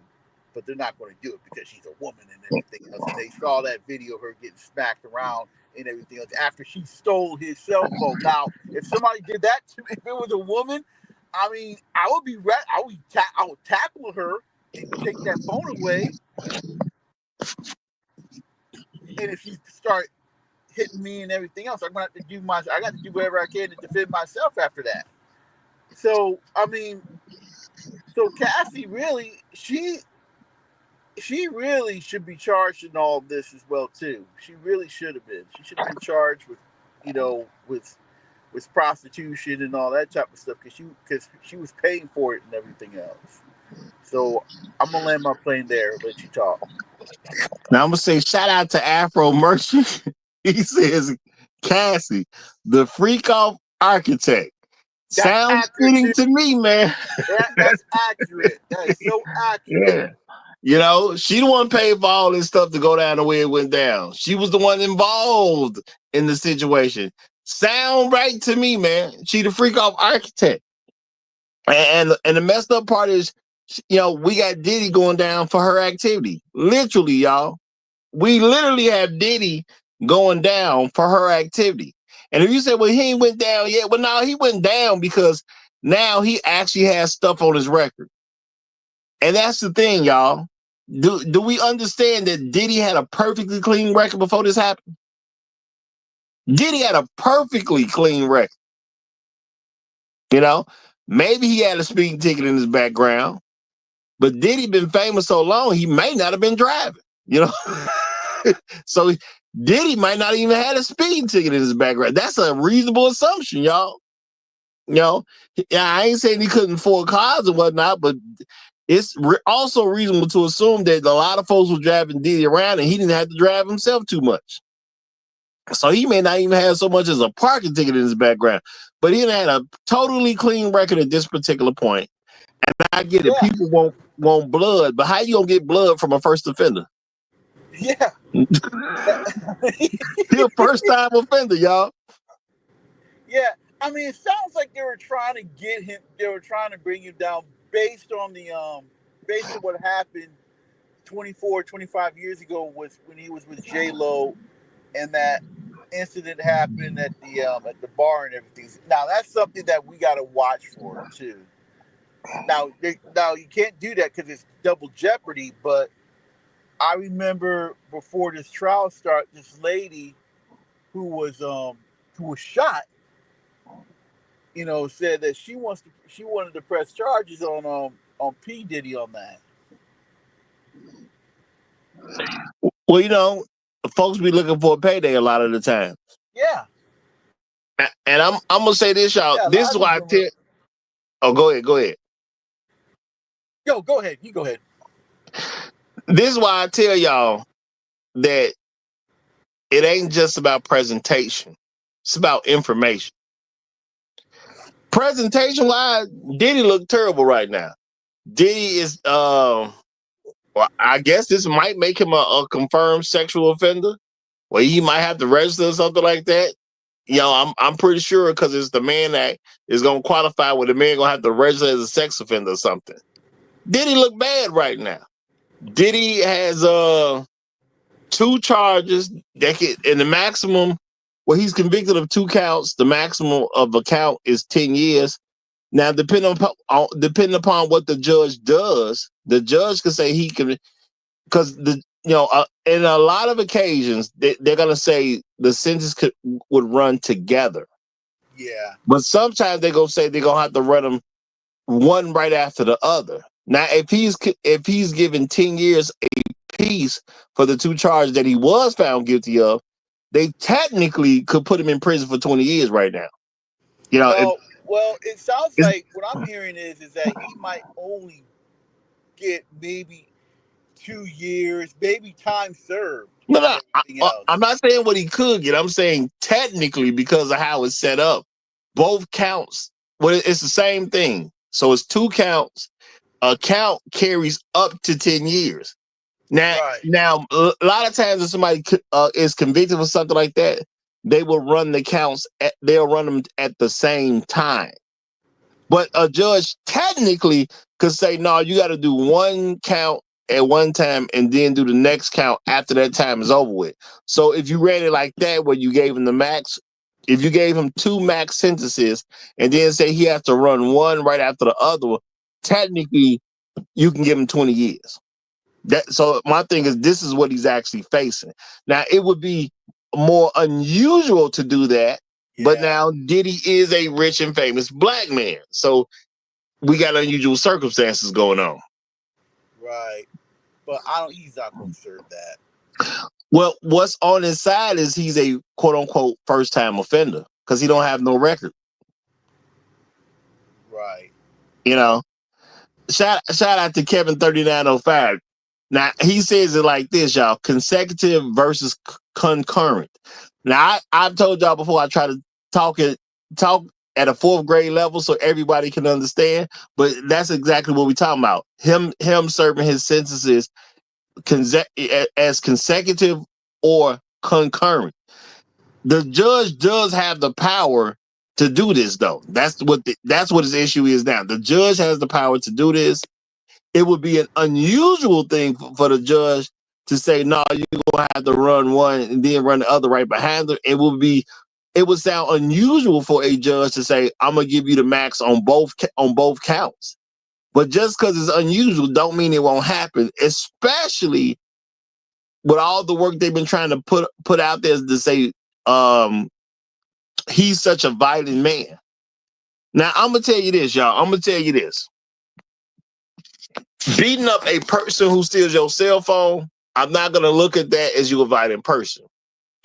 Truth be told, when that tape came out, and I clearly saw he went after somebody who stole something from him. I didn't know it was a cell phone at the time, but I said, man, like she stole something from that dude. So I was totally good with what he did, except truth be told, I probably would have been more violent than he was. That's all I can really say about that. I probably would have been more violent than him, especially now knowing that it was the cell phone that was stolen. I think she caught a break on how violent he wasn't. But, I'm saying that because that's real for me. I know other people ain't going to say that because it's about, oh, that sounds bad. No, honestly, I probably would have did it worse than that if she stole my cell phone. She got off easy to me. Now, can you imagine if she did that to one of them West Coast rap artists doing, stealing somebody's phone like that? No. Every artist got the same type of issues going on because they famous and all that type of stuff. So they're gonna let people off a lot easier because they famous people. You see, and which I think that's why she called the break she did. Me as a person that ain't famous, I'm not worried about everybody seeing that such and such did this. No, I'm gonna give you about to catch the business and you done stole my cell phone. I can see a famous person doing what Diddy did because they got to deal with the fact that they famous. That wouldn't have factored into my response. You get what I'm saying? So it don't make a difference which person you put it on. Those people got to deal with fame. Me as a person who had to deal with fame, nah, man, she got it off easy. It wouldn't have been that easy with me. 9 times out of 10. I don't see why I would let it go, and that's the only thing that happened to her. I'd have beat the brakes off her 9 times out of 10. I'm just keeping it real. And shout out to Serious Rod. He said, facts, Roger. Retrieving your stolen property, you can take it back rough. Absolutely.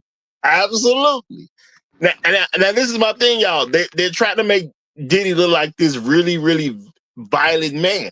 I don't see him being violent because he seemed rather restrained for a person going to get his phone back. That's my interpretation of him. He was rather restrained for getting his phone back. You know, he had to hold the towel on. He wasn't dressed and all that. He seemed rather restrained. Me, I'm extremely pissed off that I got to do this, and I got to do this with a towel on. I'm secondarily mad. I'm mad you stole my phone.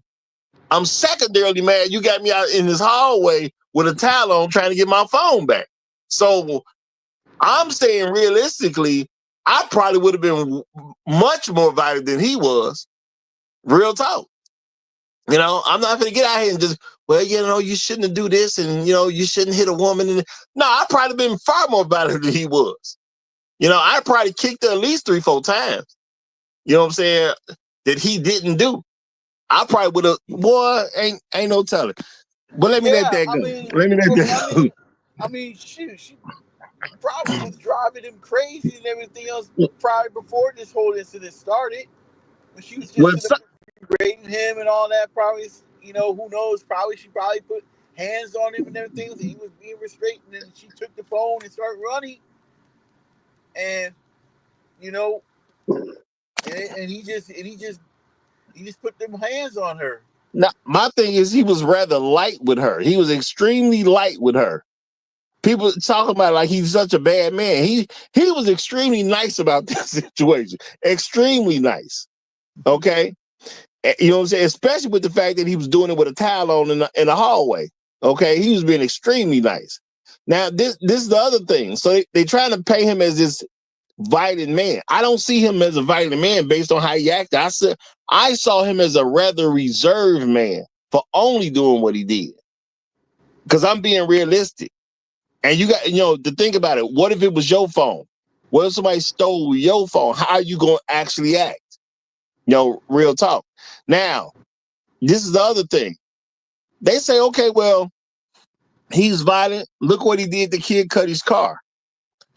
Number one, we don't know for sure that he did that to Kid Cudi's car. I understand why we will believe that he did that to Kid Cudi's car. Yeah. But even when I look at that, that is a man looking at some dude who's, you know, it's a relationship issue where he's upset at the man for being involved with a woman that he has his eye on. That is not a normal situation. Well, Diddy is not. Hold on, let me say this. Diddy wasn't attacking random people. This was something specifically about one of his women dealing with some guy, and she didn't tell him. So he's upset about that. I'm not looking at Diddy as a guy who's just violent in general. He was violent because of a woman, and he targeted a guy that the woman was supposedly involved with. This is not a man that's just going to be on the street being violent to everyday people. That's not what I'm picking up from it. Yeah, well, but they couldn't confirm that P. Diddy was the one that had Kid Cudi's car torched. Well, yeah, if I'm not mistaken, didn't Kid Cudi say he didn't know if it was Diddy or not? They had no proof that it's him. There's literally no proof. But this is what I'm saying. They're trying to paint Diddy as this very violent man. When you look at these two incidents of violence that they focusing on, one of them, he was rather light with somebody who stole his phone. The other, even if you believe he did, it was a very targeted situation because it was about a female, and well, it was about what people would call a love triangle. That was a love triangle situation. It was very targeted. He's not some violent person who's just gonna be out here causing harm to random people. You know, so they now I believe they're trying to say all this stuff because they want to justify him not getting out of jail right now, and the fact that he never could get bail, because it would be unusual for them to let him out now that he's been convicted. That would also be an unusual thing, but but it was also somewhat unusual to get him in a position where he couldn't get bail either. So a lot of unusual stuff is happening, but the unusual stuff ain't happening in Diddy's favor. Right.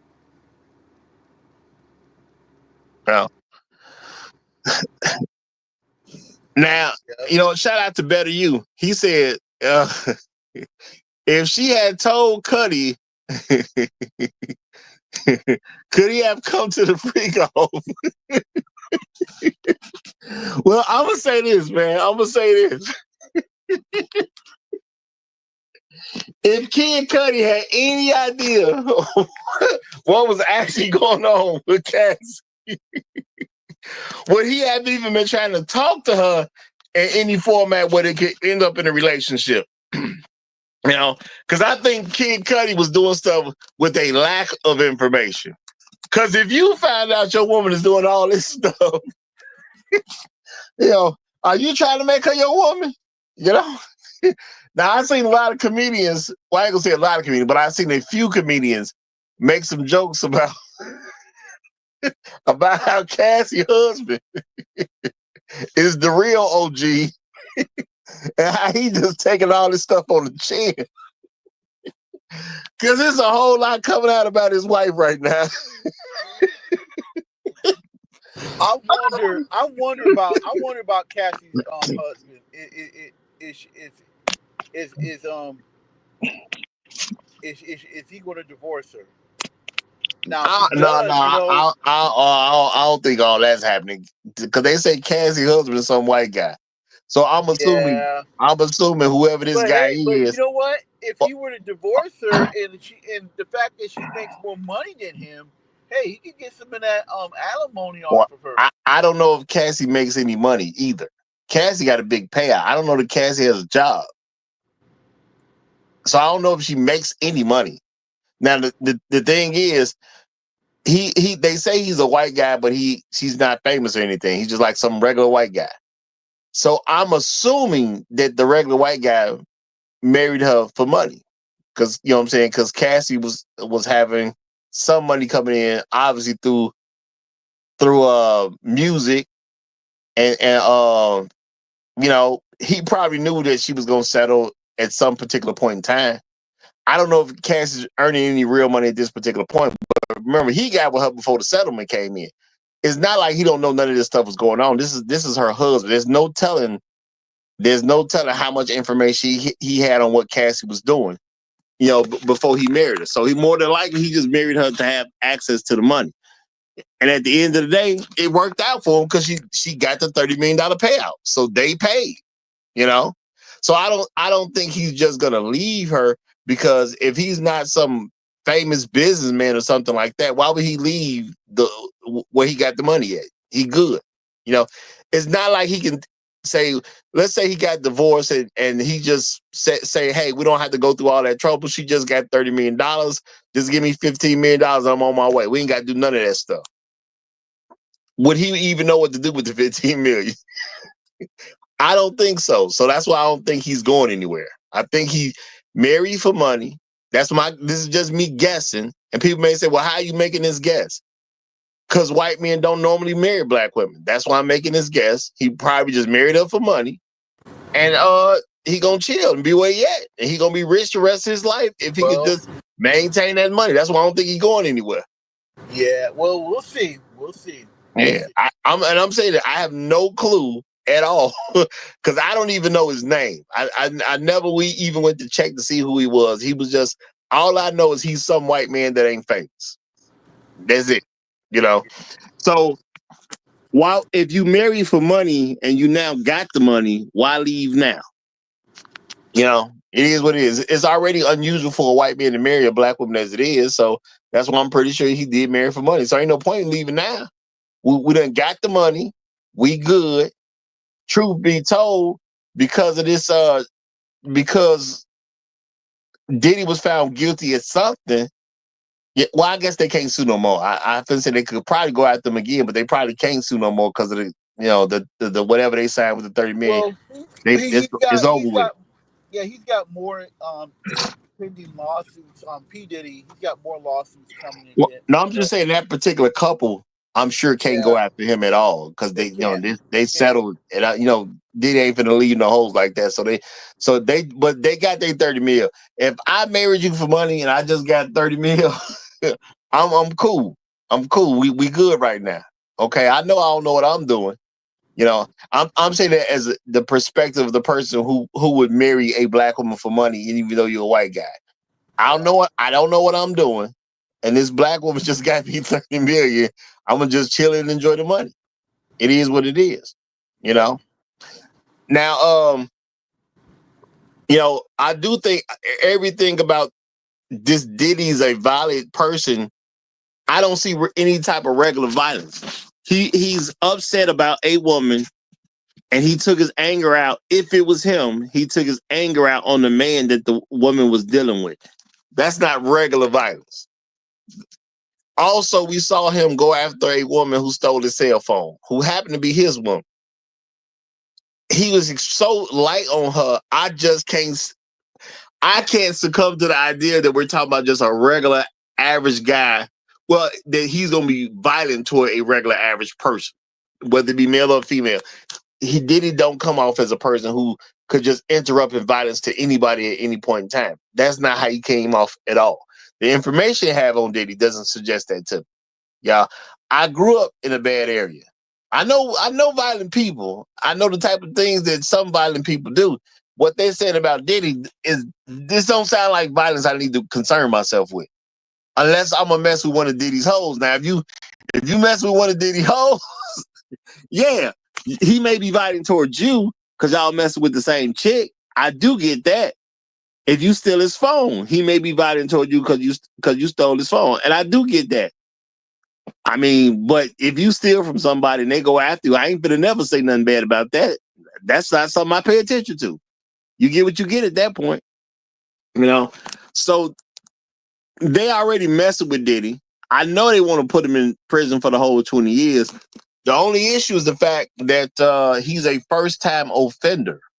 Okay? So now they want to get him for 20 years. So now my question is just how long they going to really get him for? Because he's still a first-time offender. So you can get him nothing to 20 years. What you going to do with it? So now we going to know where the judge really sits at once the judge comes out with what his decision is. Shout out to Kevin 3905. He said, tell us the truth, Roger. You are a consultant for Diddy's legal team. I ain't gonna say all that. I ain't saying all that. I'm just pointing out stuff that needs to be looked at, needs to be examined. We're talking about a first-time offender now that he actually has a conviction. And I'm gonna say for stuff it doesn't seem like he needs to be convicted of. And the only reason I'm giving them a little room is because all the information wasn't public. So technically something could have got said that we don't know nothing about. I don't believe that's the truth at all, though. I don't believe anything got said that we don't have a record on that would affect the outcome of his case. I think they just simply railroaded Diddy. Point blank, period. Was Diddy mean to Cassie? Sure. You could say that. I don't care. They had an 11-year relationship. He was the way Cassie liked him to be.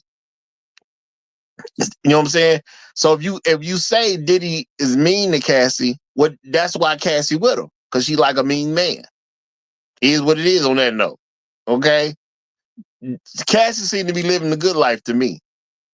When I found out she was living in a place that cost $10,000 a month, I was done, y'all. I just found that out last night. They was like, yeah, she was living in this building that cost $10,000 a month, and that could seem like coercion. Now, I ain't trying to hear that nonsense. When you putting people up in $10,000 a month rental units, it don't sound like coercion. It sounds like people having a great time. That's what it sounds like. Okay? Sound like you having a great time. You're having a wonderful experience. You're getting all this dick that you want. Your man know about all the extra dick you getting on the side. It's not no secret. Okay? You still get to have sex with your man when you want to have sex with him. Okay? I don't believe you're the greatest songwriter or artist or whatever, but you still have some ties and making some waves in the music industry. I ain't saying Danny Kane was a great group, but it did make some noise because I knew who Danny Kane, like I knew the group existed or whatever the case is, So you getting a lot of dreams fulfilled at the end of the day while living in this $10,000 a month unit. I just don't hear coercion in this one. I hear a person having a great time. Yeah. It's having fun out there. Man, I'm eating lobster if I want it. I'm eating steaks if I want it. I'm in a $10,000 a month unit. You know, I probably got the best shower head in the business. And You know, you're going on exotic trips and everything else, places in Europe, maybe to Africa, the Caribbean, Latin yeah, America. She had it all right there. dressed fresh to death like Dress, $1,000,000. yeah, Hey, on cause the you ain't going red nowhere with carpet, Diddy. You don't. red. Yeah, well, this is something very consistent about Diddy. You ain't going nowhere with Diddy, and you ain't dressed fresh to death. Diddy don't do that. Have y'all ever seen Diddy with anybody that wasn't dressed to the nines, as they say?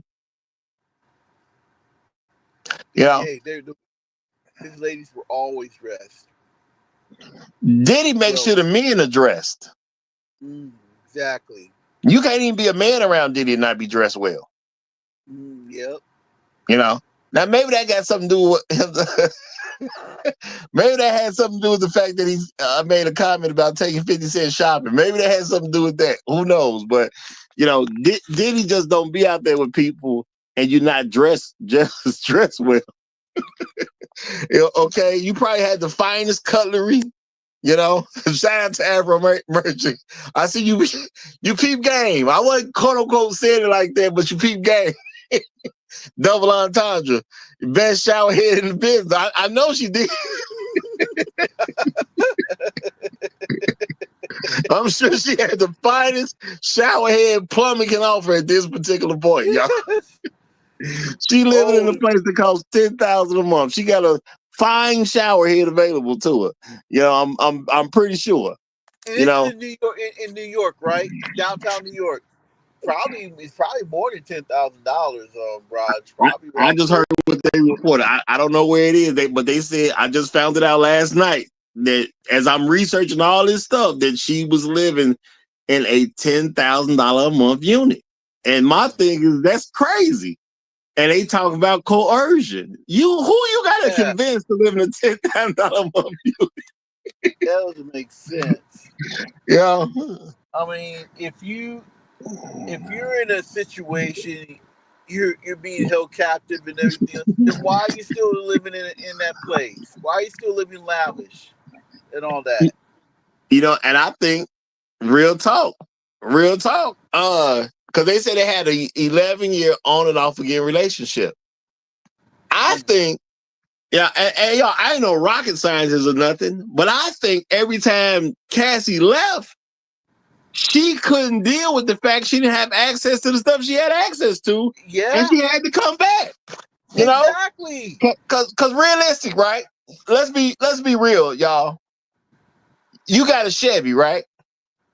You know, you got a friend who rich. You just a regular dude. Your friend that hit the lotto. He rich now, right? He's super rich. All right. Now he allow you to come in this house whenever you want to. Whenever you want to. You eat whatever's in the fridge. He got a personal chef. If you want it, you can tell his personal chef to make anything you want. He give you full access to everything. Y'all just homeboys. Okay? Y'all just happen to know each other from work. He was working at the factory with you when he hit the lottery, right? He Right. give you full access. Y'all really cool. Known each other for years. Now, you get upset about something minor that don't really even make no sense, okay? But so now you're gonna be on some I ain't finna talk to this dude no more. So now what you gotta do is you gotta go home, okay? You gotta bring the Porsche back that you have regular access to. You can jump into the Lamborghini anytime you want. Technically not your cars, but he got 5 cars, and all you gotta do is get in and go. You don't even have to tell him. You just get in and go. You want to go back to your Chevy after you've been driving Yeah. Lambos and You whatnot? know, you You want to go know, back to your Chevy? this lady Cassie was a very materialistic individual. She really was. I mean, she could not. It sounds like she couldn't live on her own because the reason why she kept going back and forth is the possibility that she probably be back in the streets and everything else, homeless possibly. Or what I was saying is that, you know, material things don't even affect men like that. So it's hard enough to think about a man who got to go back to a Chevy when he got access to Porsches and Lambos and all types of other stuff. And we're men. We material stuff don't grab us like it does women. So if you think about this stuff, that's what I was talking about. I was talking about Cassie. No, I know that. What I'm saying is, if you think about how this don't even affect us like that as men, to imagine a woman who's gonna leave a man who's living who allows her to live this type of lifestyle, where she can eat what she wants, live in a $10,000 a month unit, drive probably the nicest cars, has to wear the nicest clothes just because she on his side. She don't even get no choice in that. You don't get to be around Diddy as no woman and not dress in the nicest clothes. You don't even have an option for that. You know, so you live in this multi-million-dollar lifestyle. I totally understand how it could be some on again, off again, because I may get pissed off at what he said today, but I can't give up this lifestyle. I gotta go back. That just is what it is. But let me let Better You get the flow. Better You done came up. So shout out to 39. He said, I'd be like, I was tripping, bro.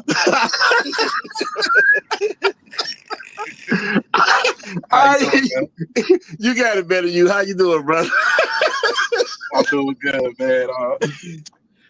I think there's a lot to unpack with this one, man. Like, for one, I don't know about you, but I'm kind of tired of the whole court of public opinion thing when it comes down to a black man. I'm not saying Diddy is saint. Some things came out in this trial that definitely he's a freaky frog. But Diddy a wild boy. That's for sure. Diddy a wild boy. I thought I was wild till I heard this trial. I was like, oh no. Hey, I'm gonna publicly apologize to Diddy for every thought I had ever about being a freak. I am not a freak. Real talk. Whatever I was thinking, it made me think that freak and me go together. Diddy showed me we so far apart. I am definitely not a freak. But I think there's a big thing that we as black folks need to consider with this. And that's the fact that there's a Diddy every day. It's just we don't know his name. It's a brother that get hit with some trumped up charges, like he was saying earlier. Like he's just in the same store as these other dudes who wild. And I noticed a lot of people are so quick to kind of throw him under the bus, but it's like, yo, you notice when certain other, and I kind of hate to do this, but when certain things pop off in other communities, they do kind of wait to reserve judgment. It's not that they won't condemn their own, but they do realize, like, if we throw our own under the bus, we're really throwing ourselves out there to this society and this system that ain't for us. And it's like a lot of, especially with some women, it's like they try to do the inter-group dynamics when it comes to intra-group issues. And it's like you talk about these things like you ain't black. Like these things have no repercussions and can come back on you too. All right, you are absolutely right. And my thing is I have to do something on stuff like this because if they can do it to Diddy, they sure can do it to me. Just real talk. Diddy is just a richer version of me. He a black man, but he's just way richer than I am. So if they can do it to him, I can't believe they can't construct a way to do it to me. And I think, especially as black men, we got to recognize this type of stuff. You know, to act like Bill Cosby did something wrong. If they can do that to Bill, they definitely can do it to you. Even when it comes to R. Kelly, my thing is get him legitimately. Don't get him with no he said, she said. Do a legitimate case and convict the man. Because if they can do it to these stars, they can do us the same way. And when you convict black men with no evidence, because I'm still trying to figure out what the evidence is for even for the transporting charges that he got convicted of. Nobody said Diddy transported anybody. Unless y'all heard something I ain't heard, but I specifically looked for that once I found out what he was convicted of. I specifically looked for somebody to say, how did he transported somebody for sexual engagements? No one did. I mean, this kind of the thing, though. And it's funny, because me and my frat brother was having almost the same exact conversation last night, because he was like, yo, man, he's like, before I got married, he's like, you know how many times I flew this chick out, whatever, and we did whatever, had shrooms, whatnot, good old time. It's like, yo, literally what you say, like, I did a lot of Diddy type ish. He's like, but it's consensual. But if you're saying that now this is somehow problematic, somehow criminal, like I don't see what's the problem in terms of if adults are doing what they want to do in the safety of their own bedroom. Hey, get down how you get down, get how you live. And you know what? My thing is that's a very, very strong point that I do want people to recognize. Y'all, I grew up in Chicago. I did some across the state stuff. Okay, I mean, I live in Chicago. It don't take that long of a ride to go across the state line. And that's just real talk. You give me a good hour, I could be in Indiana. You give me a good hour, I could be in Wisconsin. Those are state lines at the end of the day. And my thing is, who ain't took a woman to Vegas? Okay, that's a regular trip where you're gonna have men going to Vegas with some woman. Y'all crossing all types of state lines. Some of y'all jumping 3, 4, and 5 states. If they can do this to Diddy, they can do it to us. And I'm saying that because that's what that Mann Act is about, you crossing them state lines. And I remember talking about this with some friends when it first came up, and I was like, yeah, bro, I ain't taking a chick across nowhere. if we in 2 different states, you got to come meet me. Because it ain't even about whether it's consensual or not. Because what did Cassie do that wasn't consensual? Because they kept trying to say, well, she was coerced. But Cassie said, I was in love with this man, and I did stuff to please this man. That don't sound like a coerced person. Nope. Hey, speaking of this Mann Act thing, that was a racially situation with because the reason why they it still is the racially it's still a racial situation. What white man been convicted of the Mann Act? Yeah, it was really geared towards black men because of Jack Johnson, and he was no. It came into existence because of Jack Johnson. Yeah, it was geared toward black men. It specifically was, and still is. It still is to this day. Still is to this day. Yeah, because when the last time y'all heard of a white man having to deal with a man law? When y'all heard of a white guy dealing with this? Because I ain't never heard of a white guy dealing with it. Me either. And because I did look into the law, that's why at this point in my life, I ain't doing nothing cross no state line. If you want to come across the state, so the state I'm in, knock yourself out. I ain't taking you nowhere. Real talk. I ain't taking you nowhere. Just is what it is. If you want to get out with me, you can come over here to my state. Just is what it is, and we can do what we do. And then with the way the internet is, and folks are doing all this, meeting people online and getting on a plane to go somewhere, or paying for some woman's ticket to come see you in your state. All this stuff is criminal activity now. We ain't paying attention to it like that, but any woman can get you hit up because you met some woman online. She live in a different state. Y'all done talk for a while. You like, heck yeah, I got the money. I get you a ticket. Come on over here.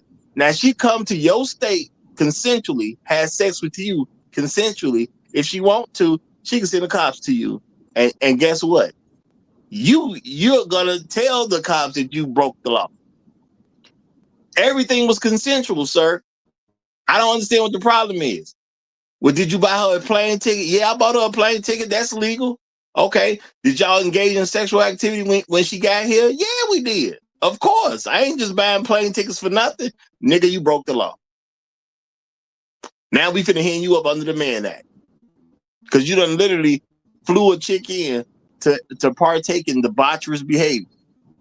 And let's keep it real. Some folks, y'all gonna smoke before y'all get it on. Y'all gonna drink before y'all get it on. But heck, you could take her to a play. Y'all can go to dinner, and it can sound all well and good. But as soon as you start getting down with her, hey, that's debaucherous. You flew a woman in to have sex. That's debaucherous behavior. You got her drunk before you had sex. That's debaucherous behavior. You gave her drugs before you had. It might just been some weed. That's debaucherous behavior. But for the younger, dumber people, you pop some pills. That's debaucherous behavior. Now, the thing is, ain't nobody came after you yet. Wait till women figure out that they can use this against you, though.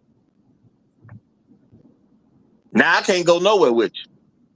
You know what I'm saying? If you want to holler at me, you better already be here.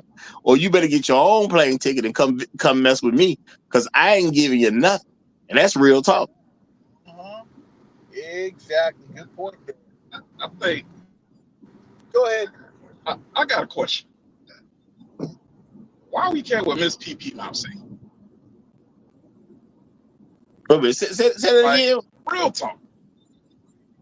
Why do we care what Miss PP Mouth say? Like, certain people, after you do certain things, you tend to not entertain them, at least not seriously. Like the person that blew all their money trying to give you money advice. Okay, yeah, I hear you, bro, but your wallet look real skinny. I don't want to listen to you. And I just see it as like, yo, this the sugar baby that couldn't sugar baby no more. She got, you know, she aged out or whatever. My thing is, she got a good deal. She got a great severance package. You got $30 million. Why are we hearing from her? My point exactly. Yeah. If 30 and see, this is the sad thing. Like, I'm not gonna advocate for violence, but see, they keep talking about what people have communicated based on what they did and what the jury is saying, based, you know what I'm saying, what the law is saying and all this type of stuff. I think what America is communicating to me right now, especially a black one, if you have an issue with a chick, you might want to take her out. Because if you let her live, you might end up in prison one day. Now, Diddy paid somebody $30 million to shut up and go away. And we don't know if he's going to prison or not. You see what I'm saying? Like, bro, I paid $30 million to not even have these problems. So I'm not saying she did something to make sure the problem happened after she got paid. I'm not saying that, but America said, no, we want you to have problems anyway. We know you paid off, but we want you to have a problem anyway. So what am I supposed to do as a man? I just take her out so she can't testify? Now, who fault is that?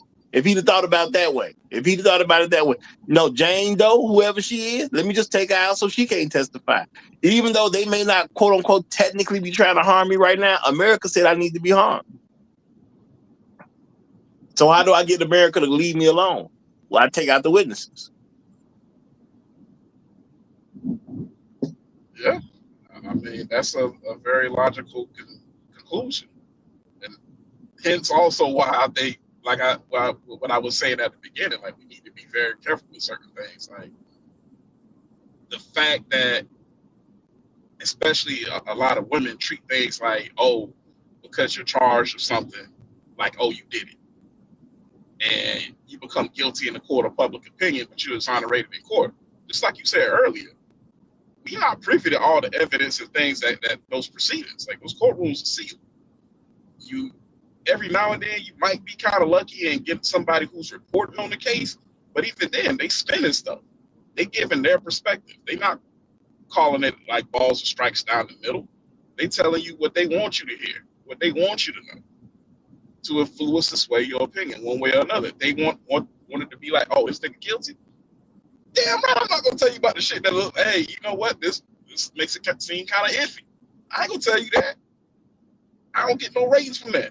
I get ratings from you being whipped up. I get ratings from knowing, oh, they hyped up some shit on this nigga. Like he gonna get off, or he at the very least he ain't gonna get what we thought he was. Y'all talking about Ricos and stuff like that, but when so many of us, in particular, like so many of the women, it's like, oh, nah, you're guilty. Like you hit the woman. Like, okay, he guilty of going upside the head, but they ain't charging with that.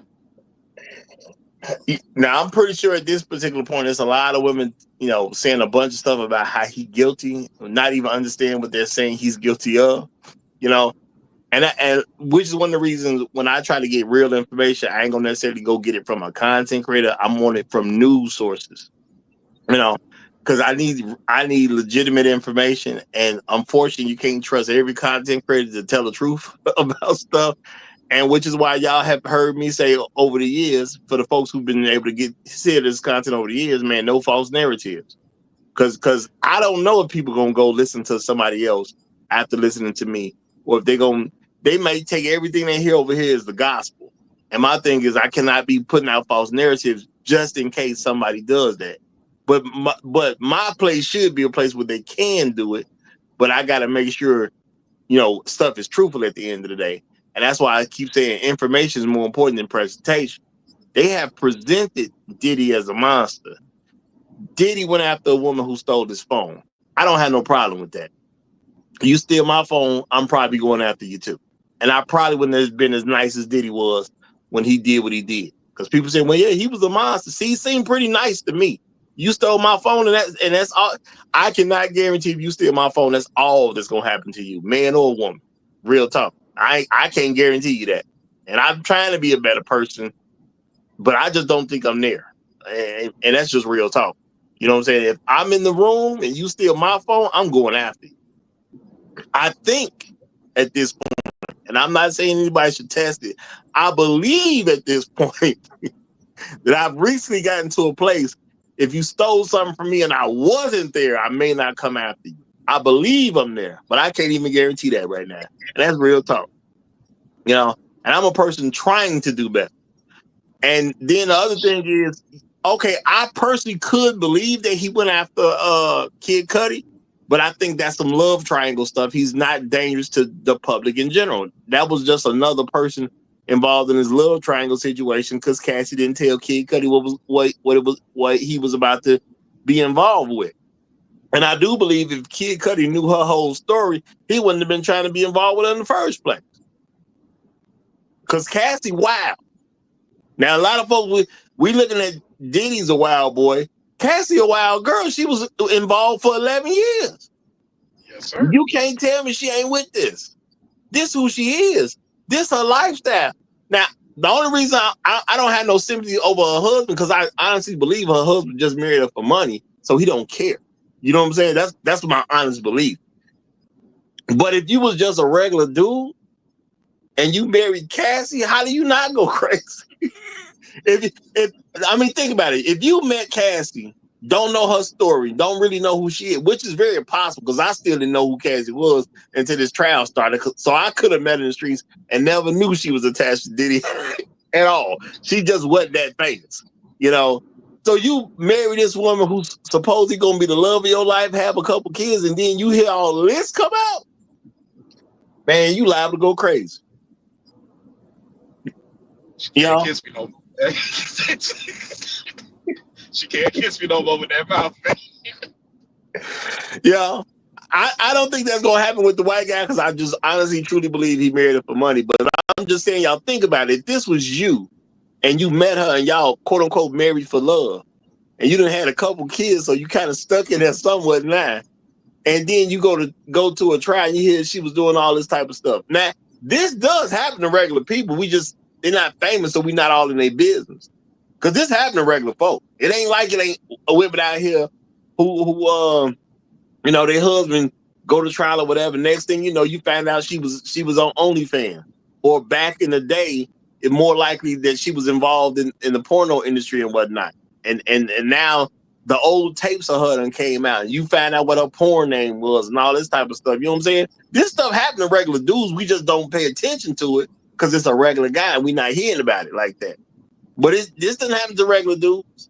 You know, cases that ain't even got nothing to do with them like that, them force things to come out. Somebody investigated a murder case. Your wife was the person who was the prostitute at the time who was involved in something. Now somebody got killed, but she made an appearance there, and now her whole background in prostitution come out because some random person got married. I mean, some random person got murdered. But you know, your wife could have been the person who went to that bachelor party that night. Maybe they had a bachelor party, and then, you know, I ain't saying the groom got murdered, but somebody got murdered. But she was performing at the bachelor party. So now her name come up, and you found out about this whole background where she was out here dancing on dicks. But you got 2-3 kids with her at this point. This the love of your life, though. You know? And you know you love that little thing she do. You never asked no questions about how she learned to do that little thing because you didn't want to know the answer. You know?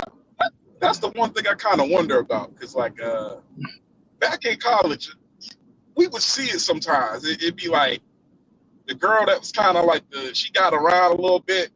It's like, you know, the one that you really go to for a fun time. The dude that's really into it, it's like, hey man, what she do for you? Oh man, you know, I just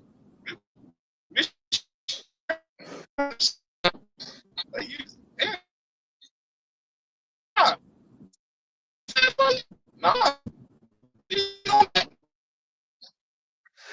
You breaking up a little bit better. You breaking up a little bit. Okay. I'm gonna ask this question. Shout out to Alpha Omega. He says Diddy made too many mistakes. That's why Mama always said watch who you sleep with. Alpha Omega, I got to ask the question: what mistake did Diddy make? When you said he made too many mistakes, Diddy seemed to be like the most mistake-free person in all this stuff. What mistake did he make? Because they raided his home. They had all this footage and whatnot from these quote-unquote Diddy parties and freak-offs and whatnot. They only could present so much in the courtroom. What mistake did Diddy make? I'm not following you. I ain't trying to come at you. I'm just honestly not following you. What mistake did Diddy make? Diddy had, you know what I'm saying? If you don't say it was Diddy, Diddy didn't pay for the stuff Cassie did. Go ahead, Betty. You think you know what mistake he's talking about?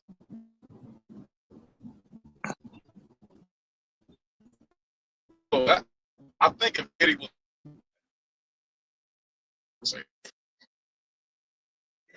Yeah, Betty, you breaking up bad, brother. It's just that because he's black.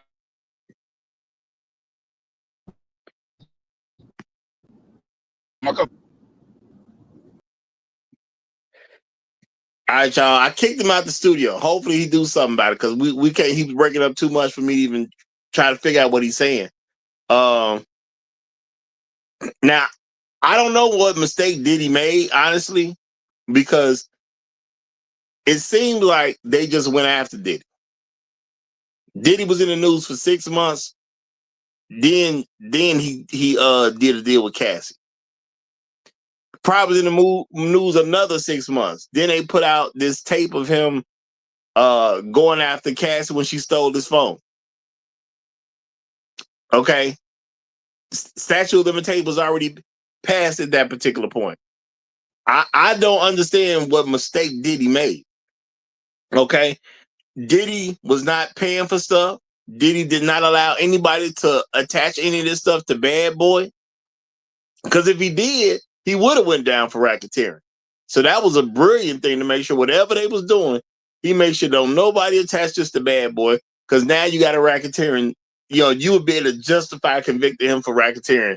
Even though it was one guy, they would have justified it because it would have touched Bad Boy.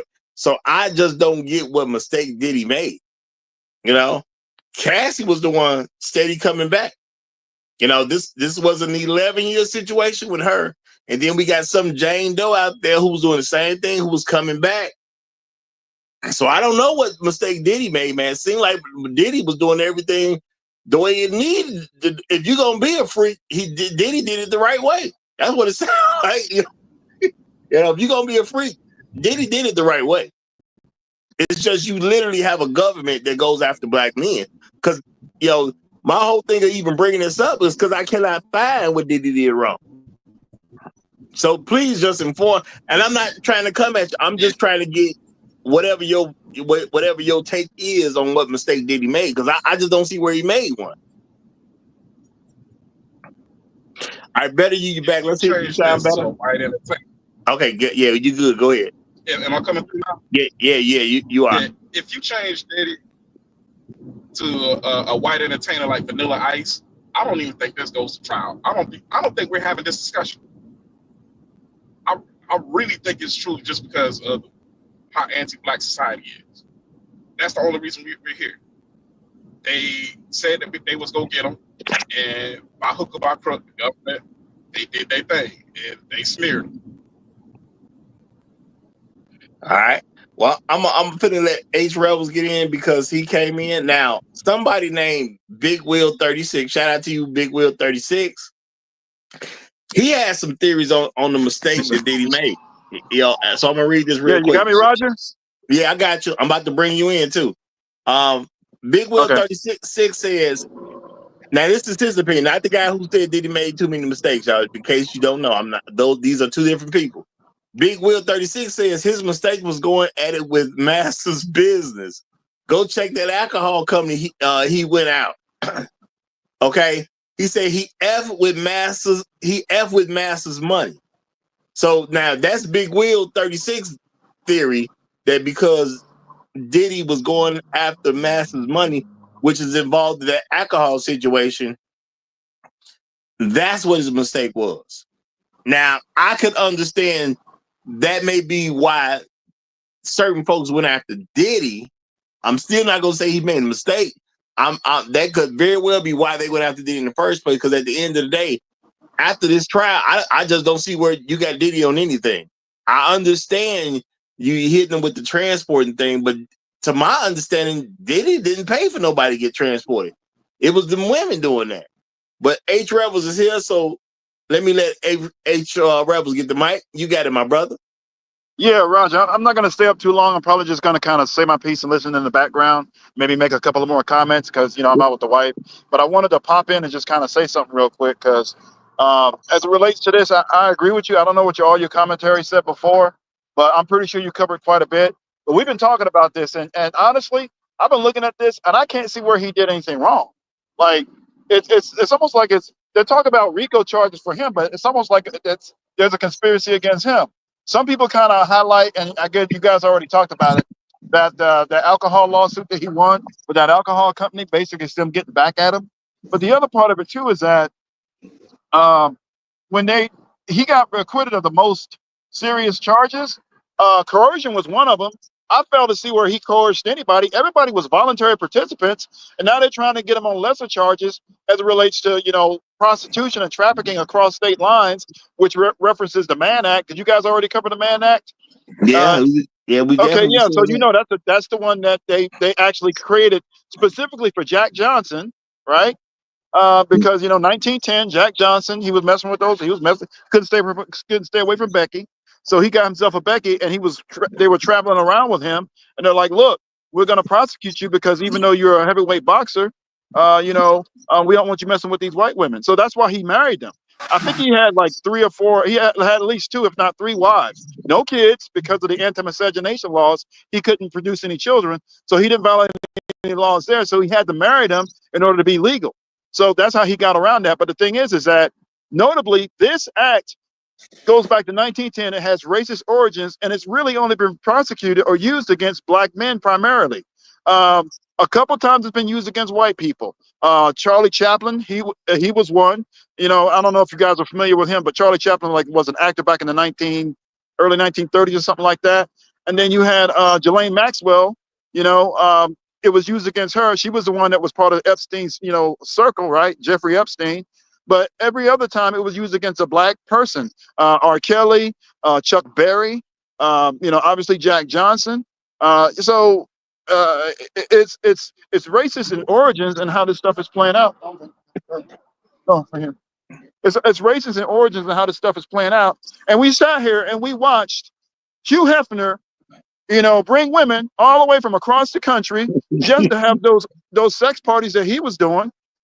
Diddy's calling them freak offs, but basically Hugh Hefner was doing the same thing. And my whole thing is that, look, they're sitting here making this big deal about what Diddy was doing. He's just a freak. Ain't nothing wrong with that. But the other part of it, too, is they're letting all of these non-black men, specifically white men, get away with doing the exact same thing. So if we're going to prosecute people for this stuff, we have to be consistent. And I said all that to say this is my hypocrisy of the United States and how the law is applied. And this is why we talk about racism, systemic racism, and everything else. Like y'all can't get away from this. And then the last thing I'll say, and then the last thing I'll say is this. A lot of people are messing up, right? Especially black people. I see a lot of black people, or some, I'm going to say a lot of, I've seen enough of it. They'll say, well, Diddy did this. He's a monster. He did this. He did that, whatever. And they're like, take him down. He deserves to fry, punish him, all this other stuff. Look, let me tell y'all something. You people who are co-signing this nonsense, they're only 2 or 3 steps away from doing the exact same thing to you. Once they get a high-profile conviction on somebody like Diddy, basically all he did was essentially flew people out. That's it. People got flued out. That's it. They all agreed to it. So you fly a woman out. Next thing you know, she brings it up. She's pissed off about how it works out. Next thing you know, they're hitting you with Diddy charges. Like you people that are signing off on this is where y'all cannot see the forest for the damn trees. Well, let me just say this. Let me say this real quick because I don't want to put nothing on Diddy that ain't there. Have they confirmed that Diddy flew anybody out? Because that's exactly what I was looking for. And I seen nobody say that during this whole trial that Diddy has admitted to flying anybody anywhere. Hey, H-Reds, I'm glad you mentioned about Hugh Hefner because, he essentially did the exact same thing that P. Diddy was accused of. Hugh Hefner was a dirty individual. He did the exact same thing that P. Diddy was doing and everything else. And he didn't get charged with anything. In fact, a lot of them politicians, went to his house and everything else. You probably didn't know this, but Alex Haley, remember that guy? Well, hold on, real quick. Hold on, champ, hold on, because you said he was dirty. What are you referring? Are you saying like he's a dirty old man, or are you saying he's dirty from a legal standpoint? What are you saying? He was a dirty old man. Okay, I just want to make sure we know for the record. Okay, go ahead. He was a dirty old man, but he had quite a few black employees that was writing for his column, like Alex Haley and everything else. And I'm not sure if Gordon Parks was a photographer for some of his photos on Playboy, but yeah, they let him fly. Remember, Hefner went for like 4 or 5 decades doing his nonsense, and basically that documentary came out about him after he passed away. He was like 90. He was like 92 years old when he passed away. So he was whole life.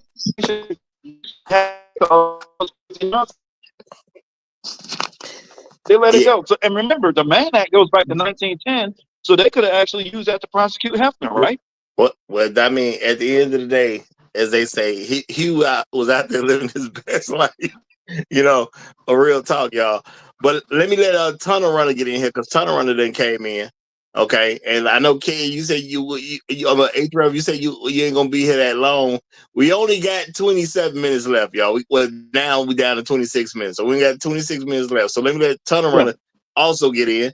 Go ahead, Tunnel Runner. How you doing, brother? I'm doing good, sir. Yeah, I just wanted to let it's legendary. Some of these rock and roll bands that went through the country. They brought girls from all over the world, and did all kind of crazy. They wrote books. There's stories about these rock and roll bands doing that same thing that Diddy did. So yeah, don't nobody get it twisted. They can do it, but you can't. That's what they're trying to say. And it's also an advertisement for the for going overseas. You wouldn't have these problems if you go overseas and do some of these things.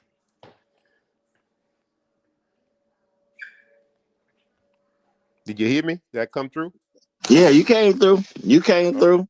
Yeah, well, that's about it. That's all I wanted to say. I'm just saying, yeah, going overseas, there might be other problems, but there won't be these other problems, but the USA problems. Absolutely. You know, and this is something a lot of brothers do need to pay attention because y'all, when they start going after dudes on the lower end for this type of stuff, and they hit you with the Mann Act, and you ain't got nothing to say because you done did it, because you was online and you got in somebody's DM who lived 3 states over, and you done brought it to the crib, you done taped it and everything. They got all the evidence they need, and next thing you know, you off to prison for the next 20 years or so. Yeah, Don't say yeah, Roger Roger. Boy, I didn't tell you. Yeah, all you got to do is be in violation of the fluid outlaw. That's it. It's the fluid outlaw. You're in violation. We got you. Boom. Yeah. Nope. Yeah. Yeah, Doesn't don't matter. fly them out. You fly out to them. Fly out to the country, and you can you fly out the country.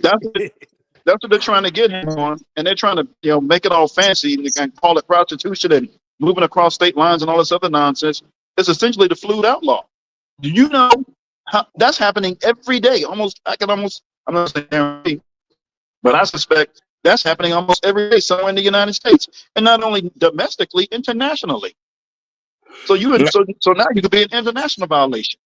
Well, now that you have an increased number of people meeting on the internet, my thing is turned into a thing.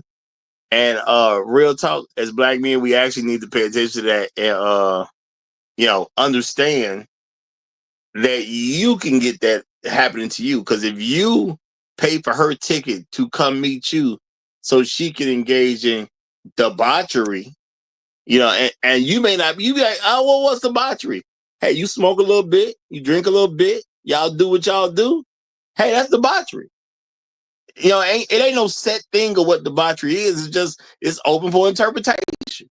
But if you add sex to and drinking and alcohol and anything else you did that you could have had fun doing, they could say, hey, that was debauchery. That's sex, drugs, and rock and roll, baby. You know what I'm saying? That's debauchery. And you burn up. And you thought you were just meeting some nice girl over the internet trying to make a quote unquote love connection. And maybe that's what your actual intentions was.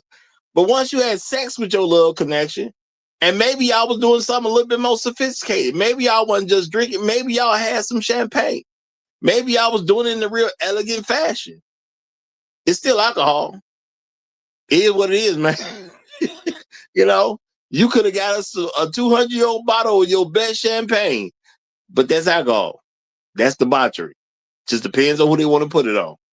It is what it is, yo. So you got to understand what the game is. Now, my thing is, for me, the game is, well, I don't like all that long distance stuff anyway, because to me, you just making it more expensive to deal with a woman. So I ain't even involved with it like that. But I would tell you what, I'm going to watch my behavior around these state lines.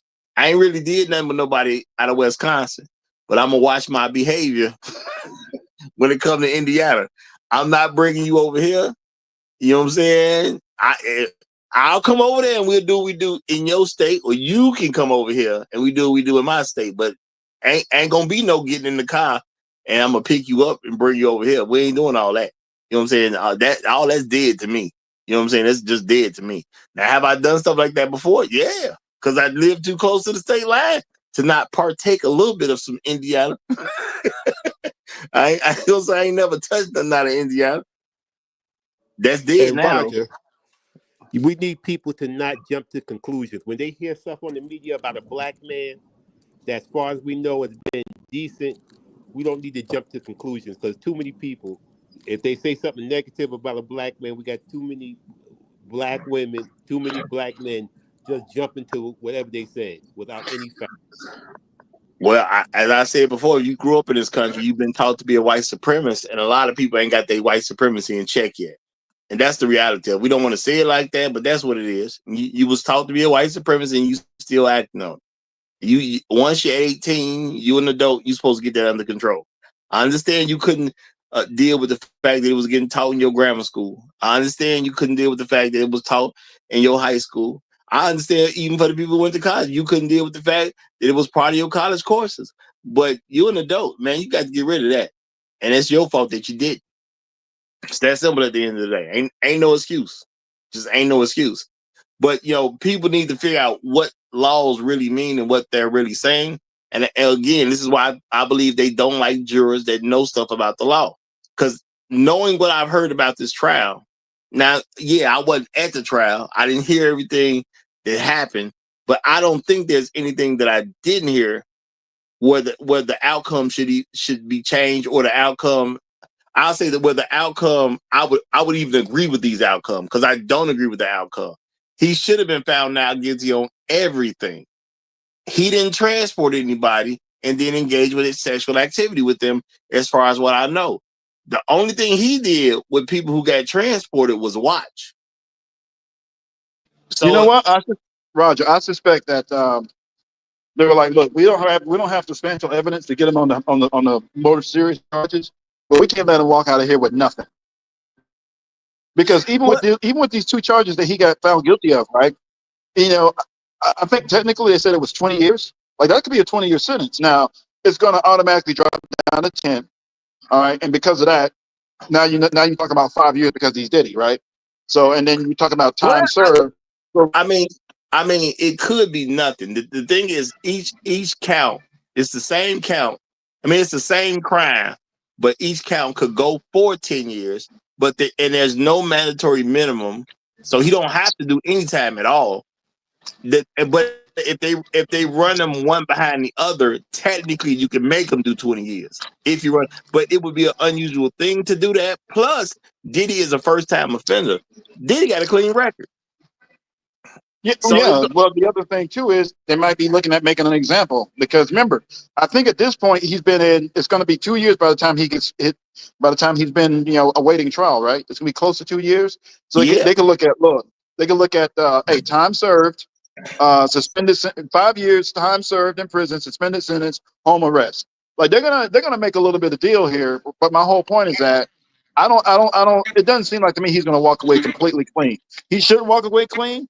But I don't see him walking away clean from it, because the system has to send a message that, look, we got to figure out a way to punish these dudes, and we gotta even if we have to lie, stretch the language, we have to manipulate the law and the system a bit. We got to figure out a way to punish this dude.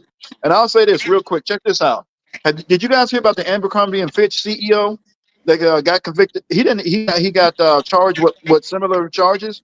But what happened to him? Ain't nobody heard nothing about him, right? No. Yeah. Nah, well, I he ain't was heard doing anything at all about him. while Yeah. all of this stuff was popping up. He was. I remember reading about that. That was months ago. You ain't heard nothing about him since. We don't even know if he got charged, convicted, if he was serving any time, that stuff. He's being kept real quiet. That dude is high profile. And Yeah. notice, and he ain't. He's got the complexion for the protection.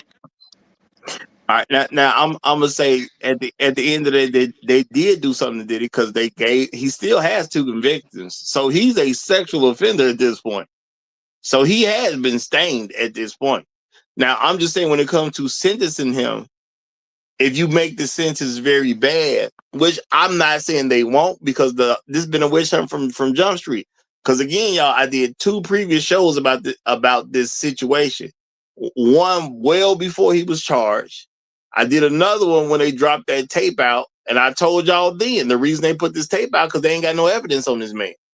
That's why they trying to get the people against him off something that don't even matter. It was an old tape that you couldn't prosecute over, and the only thing he did was go after a chick who stole his phone. They're trying to manipulate people. I'm gonna say it again, y'all. Information is more valuable than presentation. He clearly hasn't done anything actually wrong.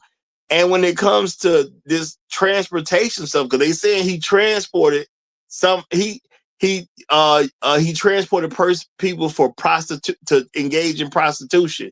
He didn't engage. He didn't pay for it. How he do it? How did you transport somebody for prostitution when you don't engage in the prostitution and you don't pay for it? And that's why I had that example earlier about you just happen to know some guys who the police found out they robbed the store. They live on your block, and you bought one of them, bought some apple juice. So now you part of the crime now? Because Diddy knew Cassie. It sounds like Cassie broke the man law. Cassie engaged in sexual activity with a person performing as a prostitute. Yeah, technically he was an escort, but he did perform as a prostitute because when he had sex, he made more money. So he did perform as a prostitute with Cassie. So what does it got to do with Diddy? Yeah, he know Cassie. Cassie paid for this stuff. Her name on all the statements. What does it got to do with Diddy? Nothing. And y'all, they said that the jury talked about this for an hour, and then they came back because, basically the jury got to wherever they wanted to be, and then it turned into like a 13-hour deliberation, and somebody said that a juror was not trying to follow the instructions. So it sounds to me like, now I don't know, was it the group or the individual? Somebody knew immediately that Diddy wasn't guilty of anything. So what they do, they keep you in there long enough so you'll agree to make them guilty of something. Because they basically came to a conclusion in an hour, but the deliberation took 13 hours for them to actually come out. Now, why do y'all think a decision was basically made within an hour based on what they reported? If the group came to a conclusion within an hour, why did it take 13 hours of deliberation for them to get this stuff settled? Sound like Diddy had to be guilty. Ain't nobody going home to Diddy guilty. That's what it sounded like to me. I mean, but think about it though, Roger. Even the circumstances with dude not being able to get bail, like this was all about cultivating the appearance of guilt. Yeah, I mean, Like there's a whole thing about cruel and excess and cruel and unusual punishment, right? The thing is that so now you don't want to give him bail, and you're talking about all he did basically, he moved some people across state lines of prostitution or suspected or guilty of prostitution. Like honestly, I got to be honest with you, I got to look at this a little bit more because that whole thing, the charges that they got him on don't even make sense to me. Like I'm looking for where the actual crime was. And it's hard for intelligent people to find. I kind of agree with you a bit, Roger. They're like, look, we already made up our mind, but we can't let him go. Look, people, I look like they got in there, made a deal, and said, look, get him on the 2 lesser charges. The serious ones, we're not going to get him on that. But we can't let him walk out of here scot free. To me, that's what it looks like. That's what happened. And again, the hypocrisy of America: life, liberty, pursuit of justice, due process, equality, equity, all that. Y'all keep saying that stuff, but this is why we don't believe it. But because ain't nobody heard about the Abercrombie & Fitch CEO, and he had similar charges. So what we have on that? Well, hold on before you go in that direction. My thing, it sounds like jury tampering. That's what it sounds like. If a jury has made their mind up, and they're not, and they do this within about the first hour, and then the report was a jury member said that somebody wasn't following the jury's instructions. What instructions are you giving the jury? Go in there, look at the evidence, and see what y'all decide. What else you need to tell the jury? So if somebody comes back and say this person ain't following the jury's instructions, it sounds to me like y'all gonna give us what we want, or ain't nobody going home because they was in there another 12 hours. Yeah. Somebody finally said, look, 2 lesser charges, guilty, let's go. Because they just didn't have enough for all the RICO stuff, the more serious stuff. Everybody was they didn't have anything. They didn't have anything. And until somebody can tell me who Diddy transported so he can engage in prostitution with that person, then you don't have anything. Who got transported that Diddy was involved with? Now I understand the Punisher, who's made a big deal And then of. he said, "Hey, look, use They will this money say, to bring people in." So look, they came up with something. no. What they said, and I'm saying what we know from the general public. They did say the Punisher was brought in. You know, if my memory's correct, he came from a different state. Cassie paid for all that, and Cassie had sex with him. Roger, but under Rico, okay, he's giving money to Cassie. The money's coming from his business, and No. Cassie's using. I'm telling you, look, Rico I being can the figure out. business did Look, it. I'm learning. You got to figure out how you got to think how these folks think. But Rico means Bad Boy did it. Bad Boy didn't have nothing to do with anything. I got it. I'm just telling you, we could stretch it. Look, I'm thinking like them. You gotta think like your enemy, and I'm thinking like there's a way that they can figure out a way to stretch this and manipulate the words and the scenario to come up with a way to get the conclusion that they want. All you got to do is come up with a way to explain it. White explain it. That's all you got. You got to white explain it, and that's good enough. I get what you're saying, but what I'm saying is they failed to do so because they failed to produce based on the information that's been made public. They have failed to produce where Diddy paid for anybody to cross state lines to engage in sexual activity. Now that's according to your standards, Roger. No. See, you're confident, logical man. That's according to the information. That's according to the information that was released. Diddy didn't pay for squat. Diddy didn't engage in sexual activity with the escort that turned into a prostitute. Diddy didn't do that. Diddy know somebody who did it, but Diddy didn't do it. Roger, you remember that line from Training Day? From that movie Training Day with Denzel? It don't matter what you know, what you think is right. It only matters what you could prove. And I'm saying they didn't prove that Diddy did anything with the quote unquote escort turned prostitute. They said the escort turned prostitute had sex with Cassie. They said Cassie's name is on the statements, on whatever the bank statements or credit card statement. It's Cassie's name on it. She paid for this stuff with her money. Roger, I'm telling you, I can figure out a way to explain it. White explain, black explain, Diddy explain it. I can figure out a way to connect Cassie's money that she paid to Diddy's businesses. I can do that. I can link all of that. All of us, well, the general public has a job. What you did with your paycheck is your business. It is not the business of the company that paid you. Now check this out. So this is why, and I see your point about black men being on the juries, especially when it comes to black men, because it'd have been a hung jury for me. I'd have been like, look, y'all can say what you want, but unless y'all are threatening my life, my family, and by the way, something's gonna come out that y'all put me under duress. But my whole point is that the thing is that it would have been a hung jury. There would have been 11 people that would agree, except for me. Because I'm gonna like y'all. What did he do? Who was coerced? Where were the weapons? Who was? I mean, y'all brought in the Punisher from a whole nother state, and everybody agreed to this. And baby oil everywhere. So ain't nobody was forced to do nothing. What are y'all talking about here? Show me where the crime was. I need to see the crime. I'm gonna say shout out to Afro Merch real quick. I got to acknowledge because it's too funny to me. He said Cassie was coerced to type in her credit card info. All right, now this is my thing, and that's funny. That is funny. Diddy didn't do it. If I'd have been on that jury, Diddy would have been not guilty on all charges. Now, what I would guarantee, we probably wouldn't have been out in 13 hours. Maybe it would have took 36, 37, 38. And it took as long as it takes to break them other people. But based on the information, he's not guilty, and that's what I'm going with. So when everybody else gets to not guilty, we done. And that's how that would have went for me.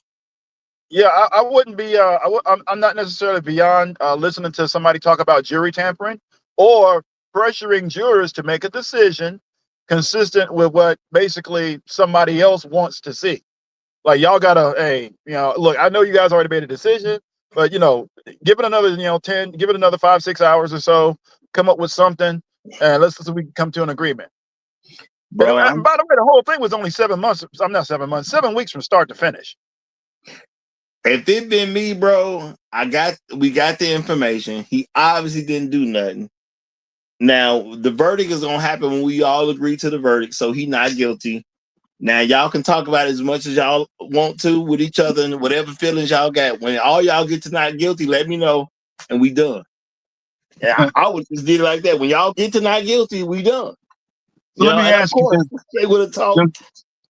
Does duress change that for you though? Somebody, threatening you, family, or basic, or even a bribe. Does duress or a bribe change anything for you? No, I'm not under no duress. I don't think you're gonna get my family. You're gonna have to prove it. Okay, so because I'm telling you, look, there's money on the line. There's a whole lot of stuff. Things get manipulated behind the scenes. I seen scandal. Bro, when y'all get to not guilty, let me know. Real talk, if I got my phone with me, I'm gonna pull out my phone and play some games or whatever on my phone or surf the internet or whatever. Y'all just let me know when y'all get to not guilty. I got you. Yeah, but no, Roger, I just wanted to come up and kind of emphasize that whole point about everybody else being allowed to live their best life, have sex parties all over the place. Diddy does his freak offs, and all of a sudden now it's a problem. All right. So look, they need to be consistent with this. That means everybody, and I mean everybody, all of these celebrities, these bands, go look at your tell-all books and all this other stuff.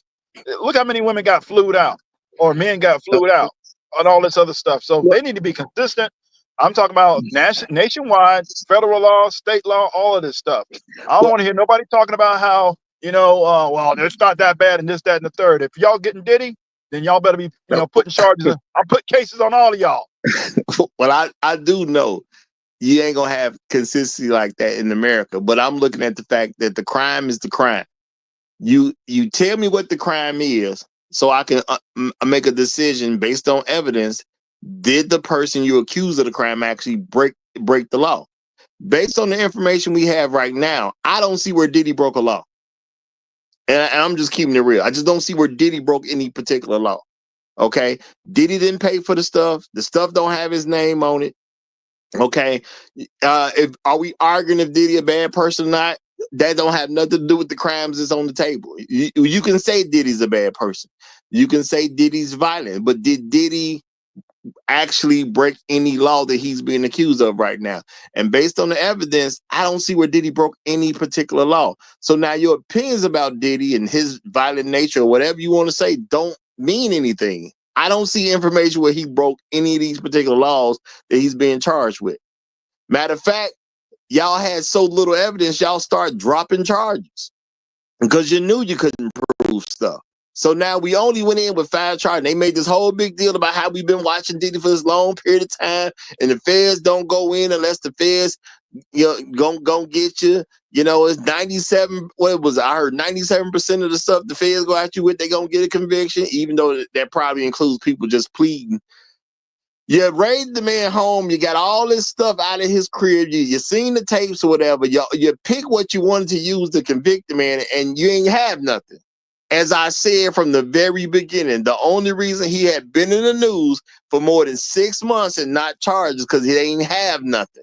Then they put the thing out about Cassie getting stealing the man's phone in the hallway.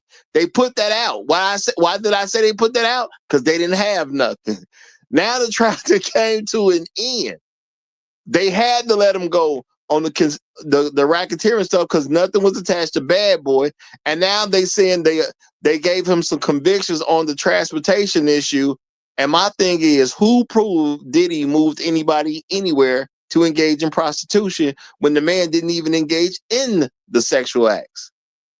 I'm not saying the Punisher and others wasn't brought in, but according to the information we got, they had sex with Cassie. Diddy just happened to be present or in the room, maybe. So that's like convicting me for being at the liquor store. I happen to know the people who robbed the store. I didn't plan the robbery. I didn't make the robbery happen. I didn't plan this robbery at all. These guys came in with some masks. I didn't even know who they was. They robbed the store.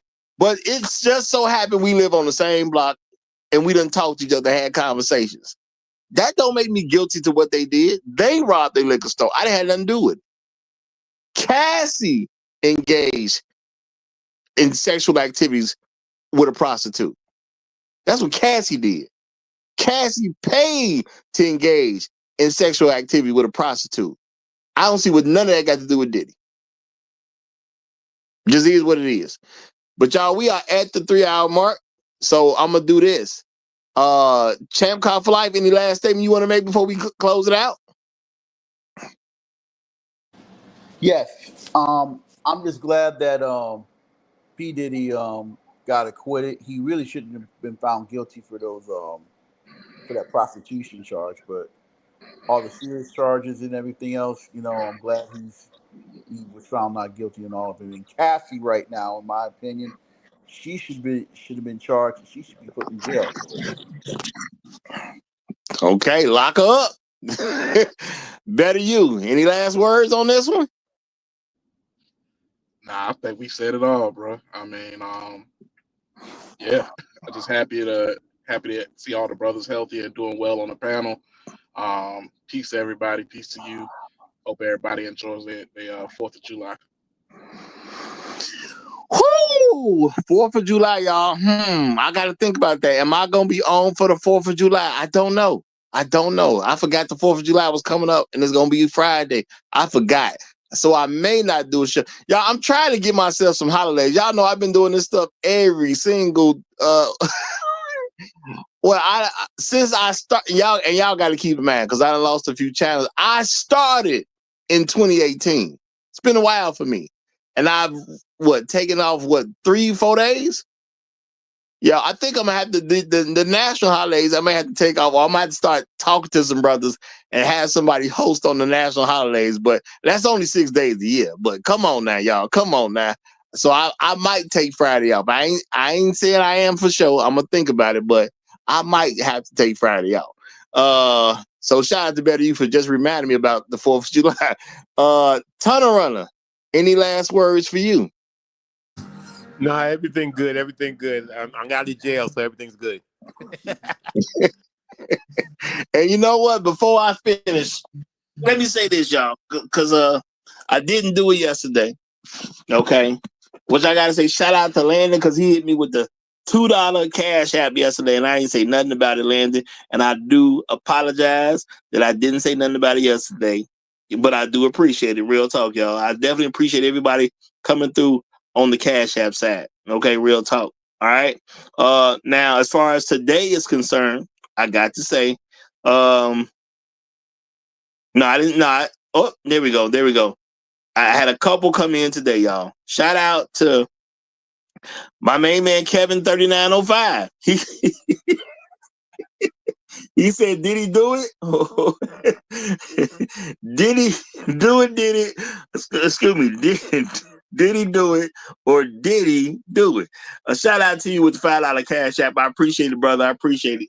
I almost went out without recognizing the cash app again. And y'all, like I said, I'm used to super chat, then I check the cash app. Super chat, then I check the cash app. So without getting the super chats, it's just a little different for me.